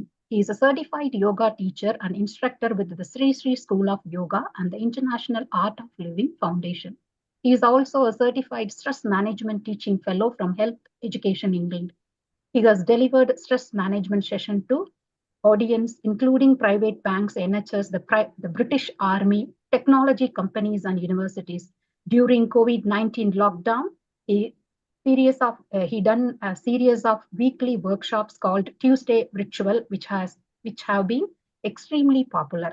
அதாவது நம்மளுடைய ரவி கார்வா அவர்கள் இரைப்பை மற்றும் குடல் இயல் மருத்துவராக பணியாற்றியிருக்கிறாங்க NHSல. யோகா, ஞானம் மற்றும் முழுமையான ஆரோக்கியம் நல்வாழ்வை பற்றி மேம்படுத்துவதற்குரிய பகிர்வுகள் அவருடைய ஆர்வத்தோடு நம்மிடையே பகிர வந்திருக்கிறாங்க. அது மட்டுமல்ல, அவருடைய ஸ்ரீ ஸ்ரீ ஸ்கூல் ஆஃப் யோகா மற்றும் ஆர்ட் ஆஃப் லிவிங்கினுடைய பரிந்துரைக்கப்பட்ட சான்றிதழ் வழங்கப்பட்ட யோகா ஆசிரியராகவும் பயிற்சியாளராகவும் இருக்காங்க. அது மட்டும் இல்ல, மன அழுத்த மேலாண்மை ஆசிரியராகவும் அவர் தன்னுடைய பயிற்சியை மேற்கொண்டிருக்கிறாங்க. அது மட்டுமல்ல, பன்முக ஆளுமை கொண்ட பல சபைகளுக்கு அவர் தன்னுடைய பயிற்சியை கொடுத்திருக்கிறாரு. NHS, பிரிட்டிஷ் ஆர்மிக்கு, தொழில்நுட்ப நிறுவனங்கள், பல்கலைக்கழக மாணவர்களுக்கும் கொடுத்திருக்கிறாங்க. மக்களுக்கு மன அழுத்தத்தை எப்படி சரி பண்ணணும் அப்படின்றதுல இவர் நடத்திய பல வகுப்புகள், லாக்டவுன் டைம்ல கொடுத்த அத்தனை நிகழ்வுகளுமே ரொம்ப பிரபலமான பட்டறைகளாக அமைஞ்சிருக்கு இங்கிலாந்துல. அவரை மிக அன்போடு அழைக்கின்றோம். வாருங்கள் டாக்டர் ரவி கார்வா அவர்களை, உங்களுடைய பேச்சை தாருங்கள். Please welcome and excellent speech to us. Thank you, Dr. Ravi Karva. Thank you very much. Vanakkam, that's the only Tamil I know. Good morning, good afternoon, and good evening to wherever you are. So, first of all, thank you for inviting me to this August gathering. I must confess at the start that I'm by no means an expert in meditation, but yes, I do have an interest in meditation, and I'm here to learn as much as you are. So this is a platform we will share, and I will share little bits of things which I know. So that was a beautiful meditation. I really enjoyed it. And Notice that the first thing you mentioned was that you sit comfortably in a posture of your choice, and then you become aware of your breath. Now, that was very interesting. Why is the breath so important in meditation? And across all schools of meditation, breath somehow features as a tool for meditation. And this is what a lot of researchers, particularly in American universities, are currently studying, the role of breath. To understand the benefits of meditation, I'm not going to enumerate the benefits of meditation. You all know it. It gives us good physical health. It promotes sleep. It improves our immunity. It gets rid of various diseases, or it minimizes the impact of diseases. It is a good control in pain. In fact, I'm a gastroenterologist, as you just heard. And I often use, before doing procedures on patients, particularly those who are very anxious, I just ask them to breathe for maybe just 4 or 5 or 6 breaths. And within that short span of time, which is less than a minute, you can tell the difference that the patient is calming down. So the breath is a very powerful tool to make people relax. But what does meditation do? What are the benefits of meditation? To understand this, I think we need to understand a little bit of background. What is stress? Because why do we want to meditate today more than ever? Because stress has become very commonplace. That is why meditation is becoming more common. Otherwise, perhaps 20, 30 years ago, people were not talking about this so much. But stress is a modern day disease. And hence, I think at least, meditation is becoming more and more popular, and people are getting more and more interested in learning about meditation. So what does stress do to our body? And how does it impact our physical, mental health? First of all, it's very easy to understand what stress does to the physical body, or the gross body, or the sthul sharir, as they call it. It can cause all kinds of diseases. It can mimic heart disease. It can mimic brain disease. You can get skin rashes from stress. I've seen skin rash develop in people over a period of just an hour or so because they were stressed. And then as the stress disappeared, the skin rash is gone. It can mimic all kinds of, it can cause diarrhea, it can cause vomiting, it can cause constipation. Name the symptom in the body, and stress can do that to you. But what is even more interesting is that stress affects our other levels of life as well. For instance, stress can affect our breathing. Our breathing patterns can change. We can start breathing shallowly, or, holding our breath because of stress. This is so common in people who suffer from panic attacks. They suddenly start hyperventilating, or they hold their breath, or all kinds of different things happen during that time. But then there are more inner aspects of our being, or the so-called the inner world. We have a gross body which connects with the outer world, and then we have our inner world which combines the mind, the intellect, the memory, the ego, and then, of course, beyond all this, deeper to all this, is the spirit or the soul, or the Atma, as you would refer to in various cultures.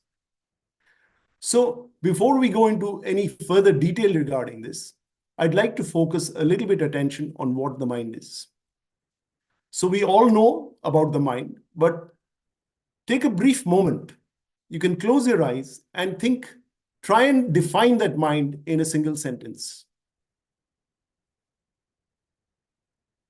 Define that mind to yourself. What is the mind?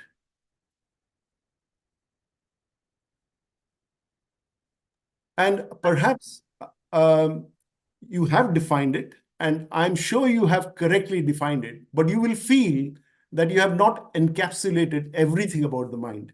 You have said something about the mind, and that is correct, I'm sure. But you feel that there is a lot more to say about the mind which you haven't been able to put in a single sentence. Is that something of your experience? Show me a thumbs up if it is. That you could not define the mind in just one sentence. So to put it very simply, the mind is that faculty of your consciousness, your personality, your being, which perceives things in the outer world. Now, when I say perceives, how do we perceive? We perceive through the special senses. The eyes, the hearing, the touch, the smell, and the taste. But if your mind is not engaged, you cannot perceive. For instance, you are very stressed about something. Something has happened at work or in your family, or something in your environment has happened, and your mind is stressed. Now, your partner or wife or husband brings you some food to eat. and you're eating the food, and then they come and ask you, how was the food? Was there enough salt in it, sugar in it? Was the spice enough? And you say, well, I'm not sure. Now, what happened there? The tongue was tasting the food, right? The taste buds were there intact. You ate the food, and yet you were not sure about the taste, or you didn't enjoy it as much as you would have enjoyed it. Why? Because the mind was not there in that activity. And this brings me to a very important landmark study in 2010. This was done in Harvard University by a couple of people called Killingsworth and Gilbert. And the study was called A Wandering Mind is an Unhappy Mind. What they did was they developed an iPhone web app, and they spoke to more than 2,000 people. And they asked them 3 questions. One was, are you happy? And second was, what are you doing? And third was, where is your mind? And what was very interesting about this is that 46.9% individuals, their mind was not in the activity they were doing. If they were cooking, their mind was at work. If they were at work, their mind was with the children, and so on and so forth. And these were the people who reported that we are not feeling very happy. So wandering mind, that's where they concluded that a wandering mind is an unhappy mind. But this is the tendency of the mind. The mind does wander. Where does the mind wander to? The mind wanders to the past, events of the past. The mind wanders to perceived, so-called imagined events of the future. And very often, the mind doesn't stay in the moment. And where does happiness lie? Happiness lies in the moment. Like you said initially, when you introduced this organization, that you are trying to bring the mind to make it happy, serene, calm. Where is that mind coming to? It's coming to the moment. And that's the only time you can actually feel happy. You cannot be happy for the past. If you look at pictures of your youth, your wedding, your children were born, or your grandchildren were born, or you won an award, and it made you very happy then. But today, when you look at those videos or those pictures, it comes with a sense of nostalgia. You feel choked a little bit. Oh, those were the days, you say, isn't it? Why? Because the past is guaranteed not to give you happiness. One thing the past does guarantee you is that it can be a cause of regret, anger, and guilt. Any of these emotions, regret, anger, and guilt, has nothing to do with your now. If I hurl an abuse at you right now, you will get angry at me. But when was the abuse hurled? It was in the past. So all these negative emotions are associated with the past. And then our mind, like a pendulum, swings to the future. And what do we know the future? Of course, we don't know the future. No one knows the future. Yet we spend so much time wondering about the future. Now, it's nothing wrong to plan your future, but if you are stuck as to this will happen, or that won't happen, then there is a problem. And that is what leads to fear and anxiety. Fear and anxiety have nothing to do with now. If you just think of it, it has nothing to do with what is happening now. It is about an idea that might happen in the future. And this is the way we often live life. We fluctuate like a little pendulum, going from past, collecting regret, anger, guilt from the past. Then we go to the future, collect some anxiety and fear of the future. And we forget that there is, in the middle, there is something called the present moment. And this present moment is so intimately linked to the future and the past. The future is becoming the present, and the present is becoming the past. And we forget that we need to spend more and more time in the present. And that is where practices like breathing and meditation come in, because they bring the mind to the past. That is why you feel that the mind is emptying itself. Thoughts are disappearing. Why are thoughts disappearing? Because you're not focusing on the future and the past. Does that make sense? Yeah. And then there is another faculty of our consciousness, our personality, our being, which is the intellect. Now, again, take a moment and briefly define the intellect to yourself. What is the intellect? I'm sure you all know what the intellect is, but try putting it into a few words in one definition. What is the intellect?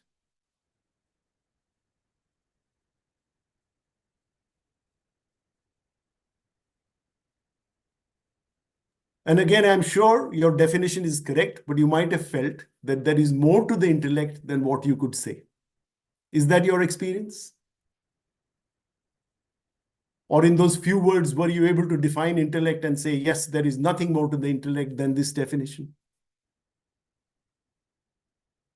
So the intellect is that faculty of your consciousness, your personality, your being, which analyzes, which makes decisions, which agrees, which disagrees, which knows that it is agreeing, which knows that it is disagreeing. This function is the intellect. Now we come back to stress, which I said initially. What happens to a stressed mind? It cannot perceive correctly because you're perceiving through the senses, and a stressed mind cannot perceive correctly, and it forms some data.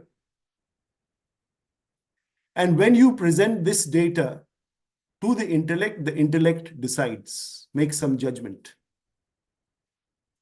And that judgment, based on that judgment, you act, isn't it? We see something, we get some information, and on that judgment, we act. If our mind is so stressed that we cannot perceive correctly, like I gave you the example, you cannot perceive food correctly. You can take a film, a beautiful film, which is very, very exciting. You are watching the film, but your mind is very stressed. Can you focus on that film? You can't. You've heard all the dialogues, you've seen the pictures on the screen, but you haven't been able to enjoy the film. Why? The senses were intact, you were hearing, the eyes were intact, you were seeing, but the mind was not there. So you could not enjoy the film. And then, based on this data, can you write a good review of that film? Of course you can't, because your data set is incorrect. And this data you're presenting to the intellect to act on.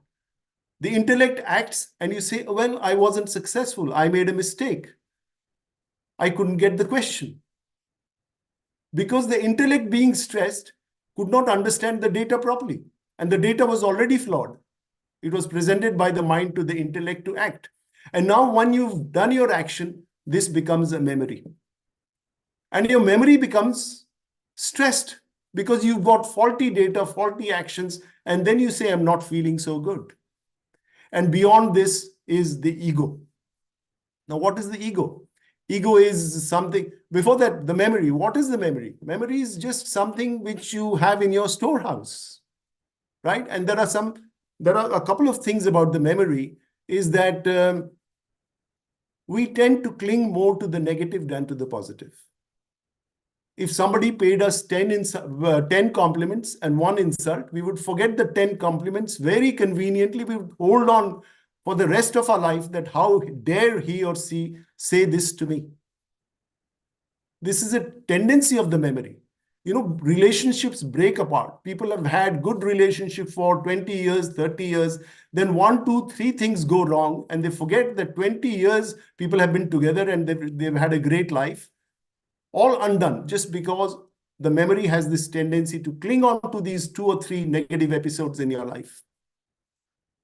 And then also the memory has this capacity, this bad habit of exaggerating. Something goes wrong. Oh, I'm always so unlucky. Is it true you're always so unlucky? Or is it just a one-off? Unfortunate things happen to all of us. But vast majority of times, these unfortunate things are less and far in between. Of course, there are some people who are unlucky, really unlucky, that more and more unfortunate things happen to them. But vast majority of times, unfortunate things are rare. And a good life, a fortunate life is the norm. But we hold on to this, that I'm always so unlucky. Why me? Poor me, this me, that me. And then we have another, and when you're stressed, you hold on to negative even more. If you are really relaxed, peaceful, calm, serene, even if somebody is rude to you, you can say, well, okay, it's all right. He wasn't in the right frame of mind. You can forgive him or her. But when you yourself are stressed, even if somebody looks at you, he doesn't even have to say anything. Why are you looking at me? Why don't you do your own job? Your own mind is stressed. This is what stress does to our different aspects. And then we have the ego. Ego is what? Ego is about me, my belongings, my personality, me, my books, my knowledge, my teachers, my guru. Everything is my work, my family. That is the best, and everything else is not so good. Ego creates a separation in life because it separates me from you. I am either better than you, or I am so stupid, so worthless that I, look up at you and say, oh, wow, you are the God and I am complete rubbish. So ego creates this separation between people. And a stressed person, the ego becomes very, very dominating. So these are the levels at which meditation works. And that is why it is good for physical health, as well as good for emotional health, mental health, well-being, all these different aspects of life. So what can we do about it? Is meditation always easy? All of you have tried meditation. Sometimes it's very good and other times it's not so good. Is that your experience? At least that is my experience. And the times when it is not so good, you will notice that your mind is in the wandering state. You are shifting from the past to the future. Something has happened and you're moving. Even if you're very happy sometimes, you cannot meditate because the mind is excited. And this is where, saying about the breath comes in handy, because you said in the beginning, become aware of your breath. Some schools of meditation, say they do particular breathing techniques. They're all correct. None of them are wrong. It's what appeals to you, what works for you. So why is the breath so important? This really fascinates me. Because you see, modern medicine, as you know, many of you are doctors in the audience, I'm sure. Modern medicine, I'm sure you'll all agree, is extremely, extremely advanced today. We can transplant organs, and every few years we are transplanting something else. I'm sure there will be a time we'll start transplanting brains also. But at the same time, when it comes to the breath, modern medicine has not done us any service. If you look at your physical body, your physical body runs on two rules. One is a voluntary rule and the other is involuntary rule. Now, what do I mean by voluntary? Voluntary, I mean, I have come voluntarily to speak to you. Voluntary, I mean, I'm showing my 5 fingers to you like this. Voluntary means I look to the other side. I'm running, I'm dancing, I'm singing. All these are voluntary activities. That means your skeletal muscles, your arms and your limbs and your speech to a certain extent is voluntary.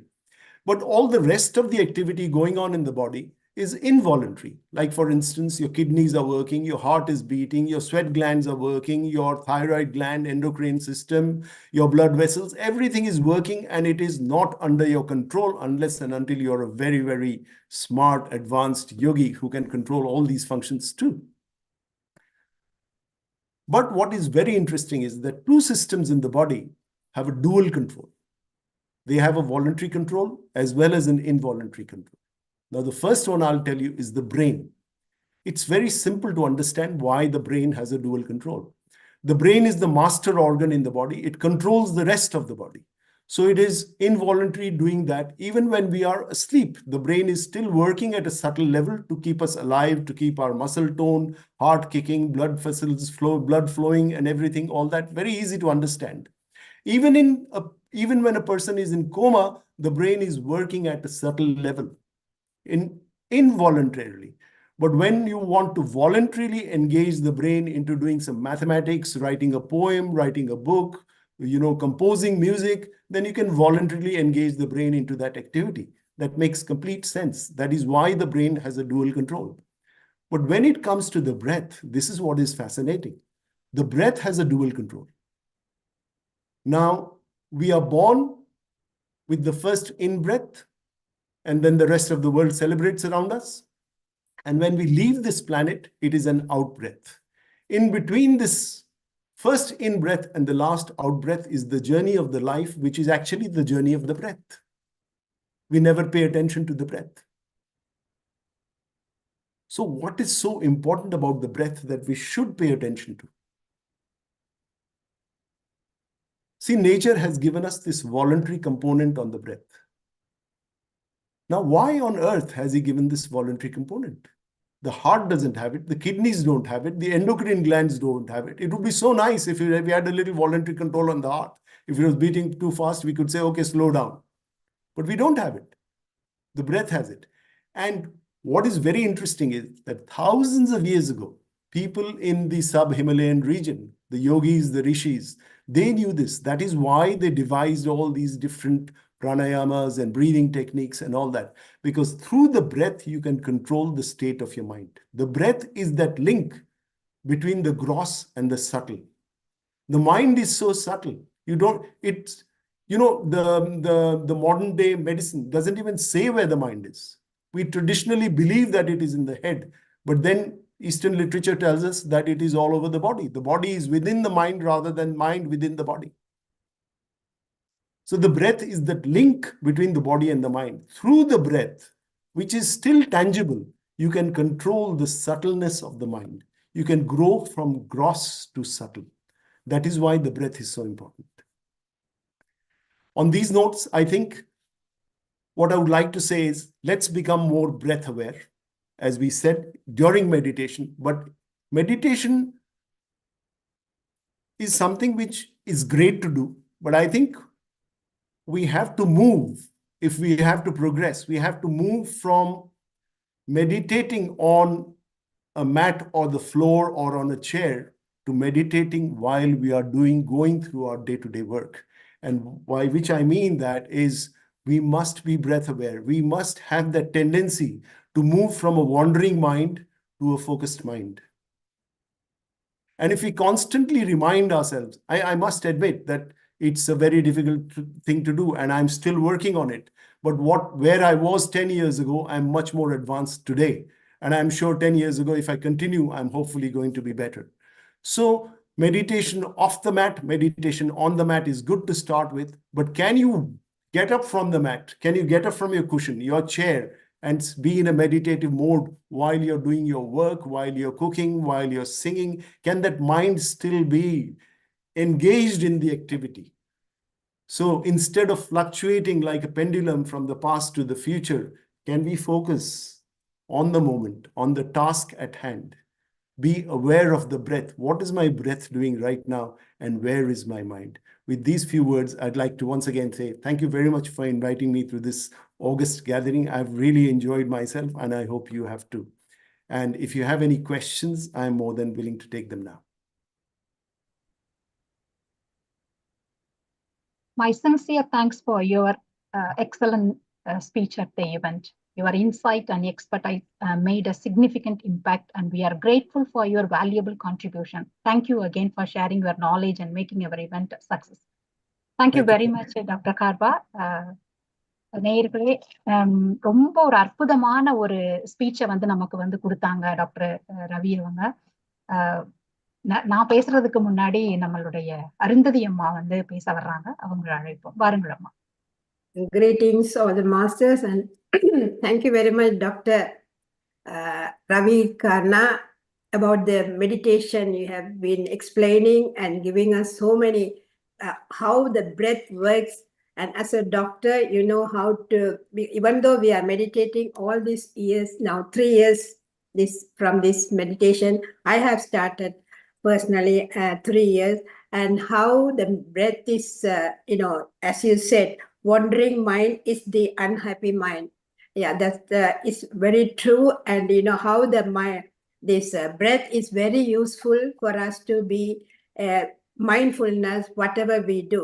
I'm trying, definitely I'm trying that to do whatever I'm doing. I'm trying while I'm cooking also, I'm trying to be mindfulness. But sometimes it's not, as you said, it's not happening. Sometimes we, you know, it's like a monkey mind, it goes here and there. But when we start meditating for a long time, it's, and I want to ask you a question as well, because when you do meditation for a long time, then it makes us to be mindfulness all the time, most of the time anyway. Here I want to ask you, because meditation is very powerful. And if the sleeping hours, if it reduces while you are meditating, you meditate more and your sleeping hours goes less. Is there, as a doctor, I want to ask you this question: how do we need to have, as they say, 6 hours sleep is important for everyone. But when you start meditating, we hear that 1 hour meditation, it can equal to be 6 hours sleep. So there I need to clarify there whether we need that much sleep. If you are meditating, if you are in mindfulness all the time, whether we need that hour sleep. That's a very, very important and vital question. And most people, if you hear the expert meditators, like, some of the gurus and people who have been doing this for ever since they were children, they all admit, and if you follow their lifestyle also, some of them do away with 2 or 3 hours of sleep. And I've seen Sri Ravi Shankar ji himself. I've followed him through many times, and 2 hours is enough for him to sleep. But then for others, that may not be so. And one thing is true, which I've also experienced in my life, that I have reduced my sleep hours. They do say that 1 hour of deep meditation can be equivalent to 6 hours of rest. I haven't reached that stage, but I'm sure if you are an expert meditation, that is a possibility which is there in the future.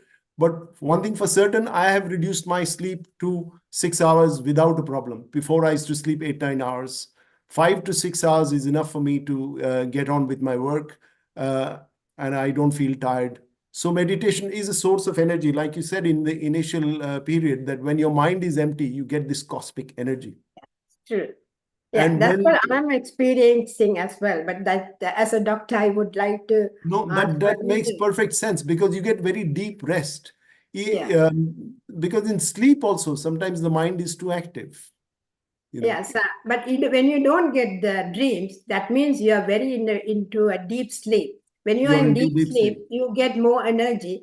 And when you are in the meditation also, you get more energy. More energy, exactly. Yeah. Yes. Yeah. That's Anyway, true. That's thank very you. true. You're welcome. Thank you so much. It's it's more encouraging today, because how the breath is very important for us. Even though we know that, but as you said, even you walk, you sit, or whatever you do, your activity, be with your breath. So thank you so much, Doctor. It's a very useful and wonderful, very excellent speech today. Thank you so much. Thank you. Thank you. Thank you so much. It's lovely. நன்றி அம்மா.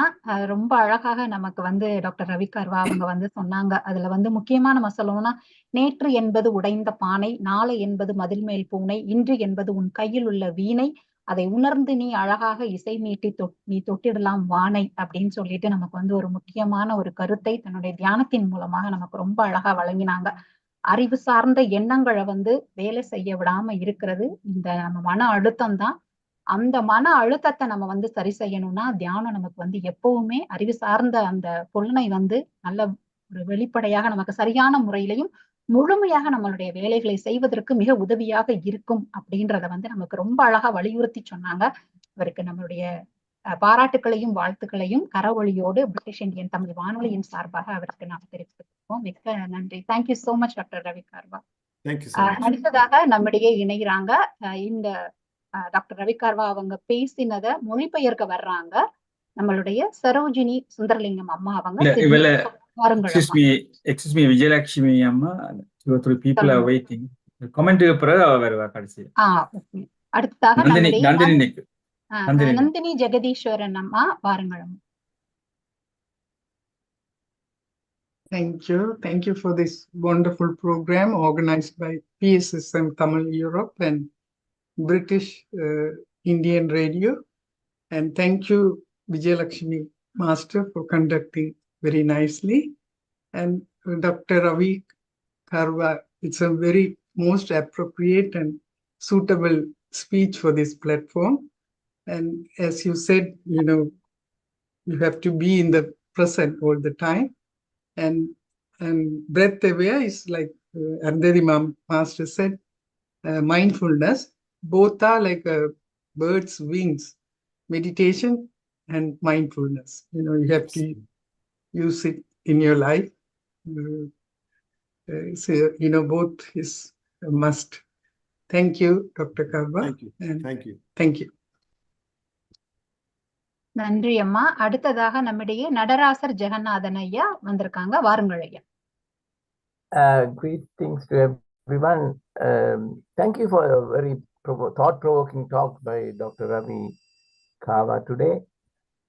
Interestingly, when he started by saying stress, the first time I ever thought about it. See, in physics, stress is an external force or an agent, you can call it. And what it has an impact is called strain. So it's first ever time I thought today. So what we are experiencing is strain. Stress is the external factor agent. So I must look up what the Tamil for strain is. Perhaps, I don't know what the Tamil word will be, maybe karma, because I'm sure our greater generation, grandparents, they never use the word stress. When they're under difficulty, they say it's my karma. I always said that as in a jovial way, but I think today I mean it. So you're very correct in a way, because the strain is because of negative emotions towards something unknown. Because what is in the future is unknown, what is in the past is gone. So in a way, it is a negative emotion, but something which is not present. And that is why we are feeling the strain. Another beautiful thing you mentioned about is dual control. Again, I never thought about this word. The word dual control. I mean, that is part of evolution, isn't it? I'm sure amoeba and earthworms, they don't have this sophisticated brain, and they may have a very basic. So that is complexity of the evolution. And the dual control not only applies for your body, even in your mind, as we sometimes refer to conscious and subconscious mind, is a metaphor, and can call it a dual control. And lastly, I think you finished by saying, another point, because when you said intellect, when you presented with faulty data, well, that is illusion in a way. If you don't perceive the data perceive the data incorrectly, that's illusion. And also, if some people saying I'm always unlucky because they're not changing, I always call it this unchangeable attitude as in a way, kanmam I call it, rather kanma.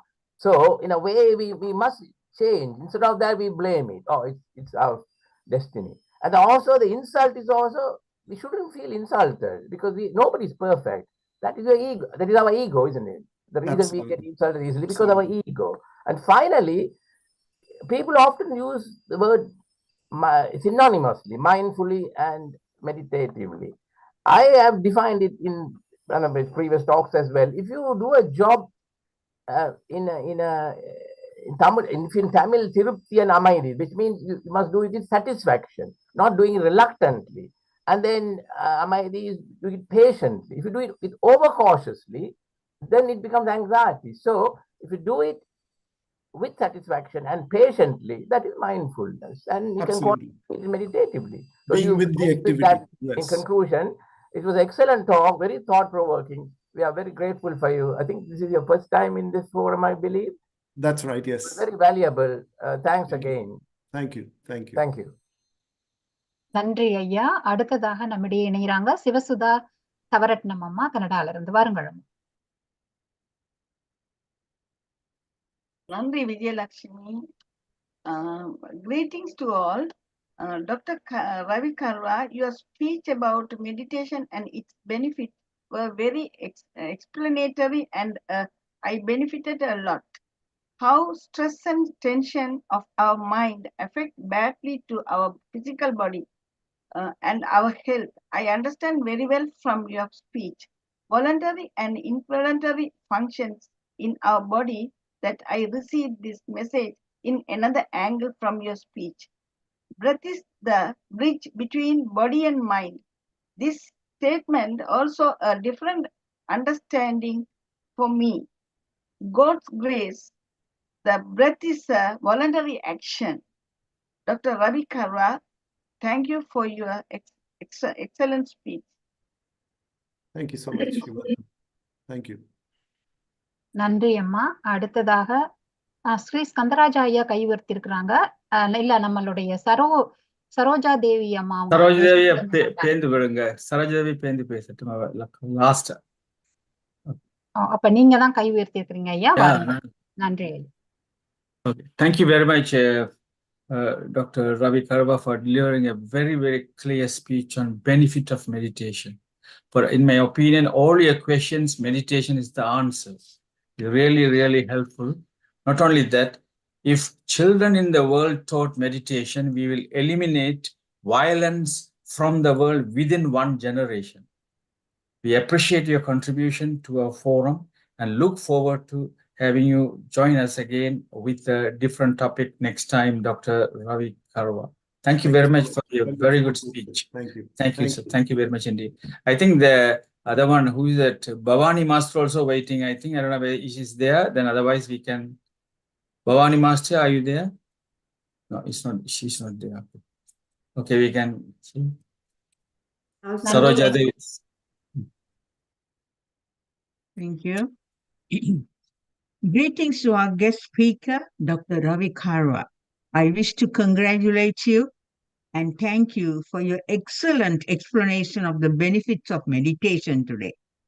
You clearly explained that a healthy mind helps to achieve a healthy body and a happy life. Very beautifully explained. You have emphasized the truth that meditation can liberate us from illusions of the past and future and help to live well in the present moment. Thank you very much. A very well explained benefits of meditation. Thank you very much. Very relevant to our forum. Now I wish to give a short summary in Tamil of your talk on benefits of meditation.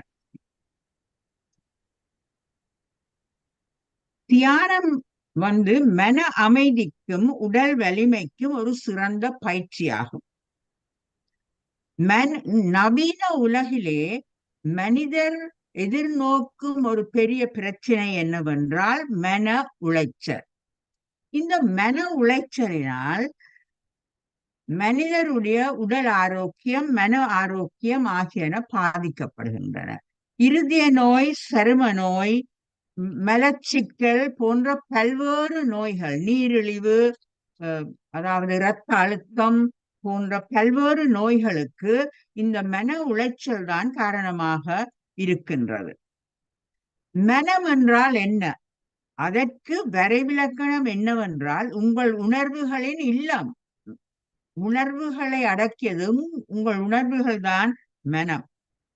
Wandering mind is an unhappy mind. இது ஒரு சரியான, அதாவது அலை பாய்ந்து கொண்டிருக்கும் மனம் ஒரு மகிழ்ச்சியற்ற மனம் என்பதை டாக்டர் ரவி கர்வா எங்களுக்கு விளக்கினார். தனிமை, அதாவது கடந்த கால நினைவுகளிலும் எதிர்காலத்தை பற்றிய சிந்தனைகளிலும் மன உளைச்சல் அடையும் பொழுது நாங்கள் மன மகிழ்ச்சியை இழக்கிறோம், உடல் ஆரோக்கியத்தை இழக்கிறோம். அப்ப உடல் ஆரோக்கிய எதிர்காலத்தை பற்றி ஒருவருக்கும் தெரியாது. இதனால் மனச்சஞ்சலம் ஏற்படுகிறது. இந்த மனச்சஞ்சலத்தினால் உங்கள் அறிவாற்றல், your intellect, what is your intellect? Your intellect is getting affected.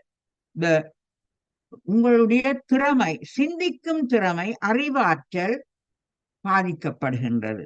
அறிவாற்றல் பாதிக்கப்படும் பொழுது நீங்கள் உங்கள் வாழ்க்கையில் நல்ல தீர்மானங்களை முன்னேற்றத்திற்காக எடுக்க முடியாமல் தவிக்க வேண்டிய நிலை ஏற்படும். இப்படியான பிரச்சனைகளில் இருந்து விடுபடுவதற்கு தியானம் தான் மிகவும் சிறந்த வழி என்று டாக்டர் ரவி கர்வா எங்களுக்கு உணர்த்தினார். இப்பொழுது நாங்கள் உடல் உறுப்புகள் தன்னார்வமாக செயற்படுகின்றன. நாங்கள் அவற்றின் செயற்பாட்டை கட்டுப்படுத்த முடியாது. ஆனால் நமது மனதினை நாங்கள் கட்டுப்படுத்தினால் நமது உடல் உறுப்புகளின் செயற்பாடுகளை மேம்படுத்த முடியும் என்பதை மிகவும் அருமையாக தனது சொற்பொழிவில் அவர் விளக்கியுள்ளார். தியானம் அலைபாயும் மனதை கட்டுப்படுத்தி கொள்ளும். ஆனால் ஒரே இடத்தில் இருந்துதான் தியானம் செய்ய வேண்டும் என்பது இல்லை என்பதை இறுதியில் அவர் எங்களுக்கு விளக்கினார். அதாவது நாங்கள் செய்யும், அதாவது ஒரு இடத்தில் அமர்ந்து தான் நாங்கள் தியானம் செய்கிறோம் என்பதில்லை. நாங்கள் செய்யும் எந்த காரியத்தையும் முழு மனதாக, அதாவது நல்ல நோக்குடன் முழுமனதாக நாங்கள் செயற்படுத்தும் பொழுது, மனதை ஒருமுகப்படுத்தி செயற்படுத்தி ஈடுபடும் பொழுது அதுவும் ஒரு தியானமாகத்தான் அமைகிறது என்று அவர் விளக்கினார். இதனால் நாம் செய்யும் ஒவ்வொரு காரியத்திலும் நாங்கள் வெற்றி அடைய முடியும். என்பதையும் அவர் உணர்த்தினார் தமது சொற்பொழிவு. இந்த சொற்பொழிவு எங்கள் தளத்திற்கு மிகவும் ஒரு அருமையான பாடத்தை உணர்த்தியுள்ளது. நாங்கள் தினமும் தியானம் செய்கின்றோம். தியானத்தின் நன்மைகளை மிகவும் அழகாக விளக்கிய டாக்டர் ரவி கர்மா அவர்களுக்கு நமது மனமார்ந்த நன்றியை தெரிவித்துக் கொள்கிறோம். நன்றி. மிக்க நன்றி அம்மா. மிக அழகாக ஒவ்வொரு வார்த்தைகளையும் மிக தெளிவாக அவர் பேசியதை நீங்கள் மிக அழகாக மொழிபெயர்த்தீர்கள். மிக்க நன்றி சரோஜா தேவி அம்மா அவர்களை. அடுத்ததாக நம்முடைய கை உயர்த்தியிருக்காங்க பவானி விக்னேஸ்வரன் அம்மா. வாருங்கள் அம்மா. Greetings to you all, and Dr. Ravi Karwa is making a good speech, and it is a lovely speech to understand the value of meditation, and the meditation gives you more. The life is in your hands with meditation, so you have to be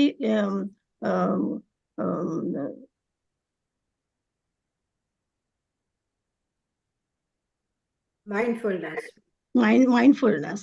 and lovely speech, and you come back to us and make more of speech and understand the value of meditation. Thank you very much. நன்றி அம்மா, மிக்க நன்றி. மறுபடியுமாக நம்மிடையே நடராச ஜெகநாதன் ஐயா கை உயர்த்திருக்காங்க. வாருங்கள் ஐயா.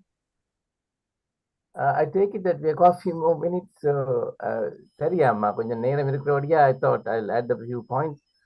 As a psychiatrist, mind was the key word. I mean, shall I say bread and butter or money spinner in my practice, but I have now retired. So, in fact, I didn't do any private practice.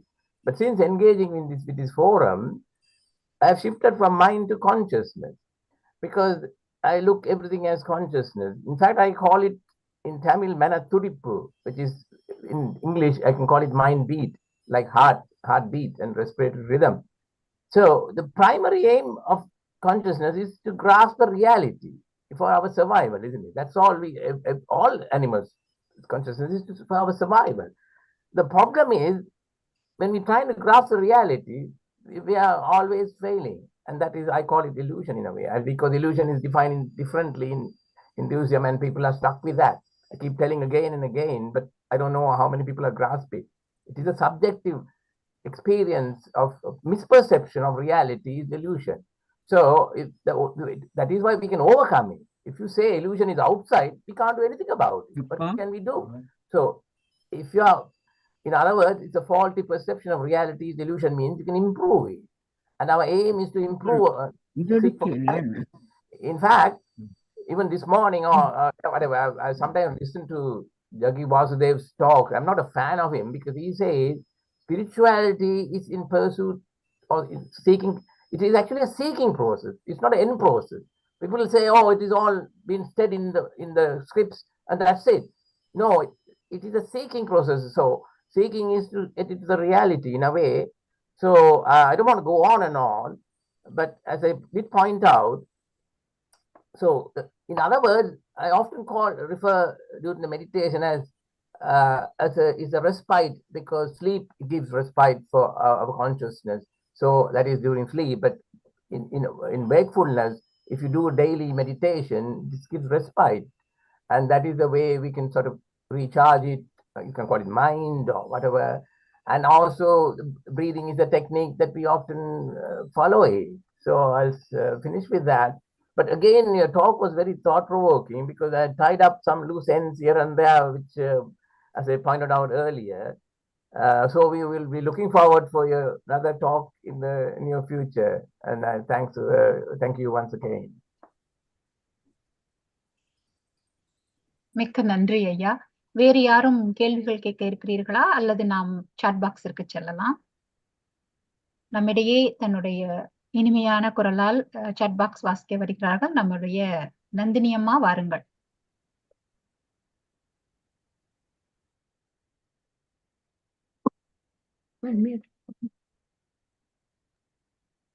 Unmute பண்ணு.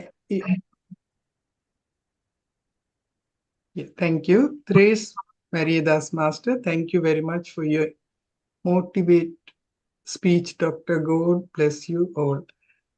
Kalamalinga Master, thanks for your expert speak and very well. Congratulations. Murugesu Tangaraja Master, excellent speech with lot of explanations about body functions and the effect of meditation. Thank you, Dr. Ravi.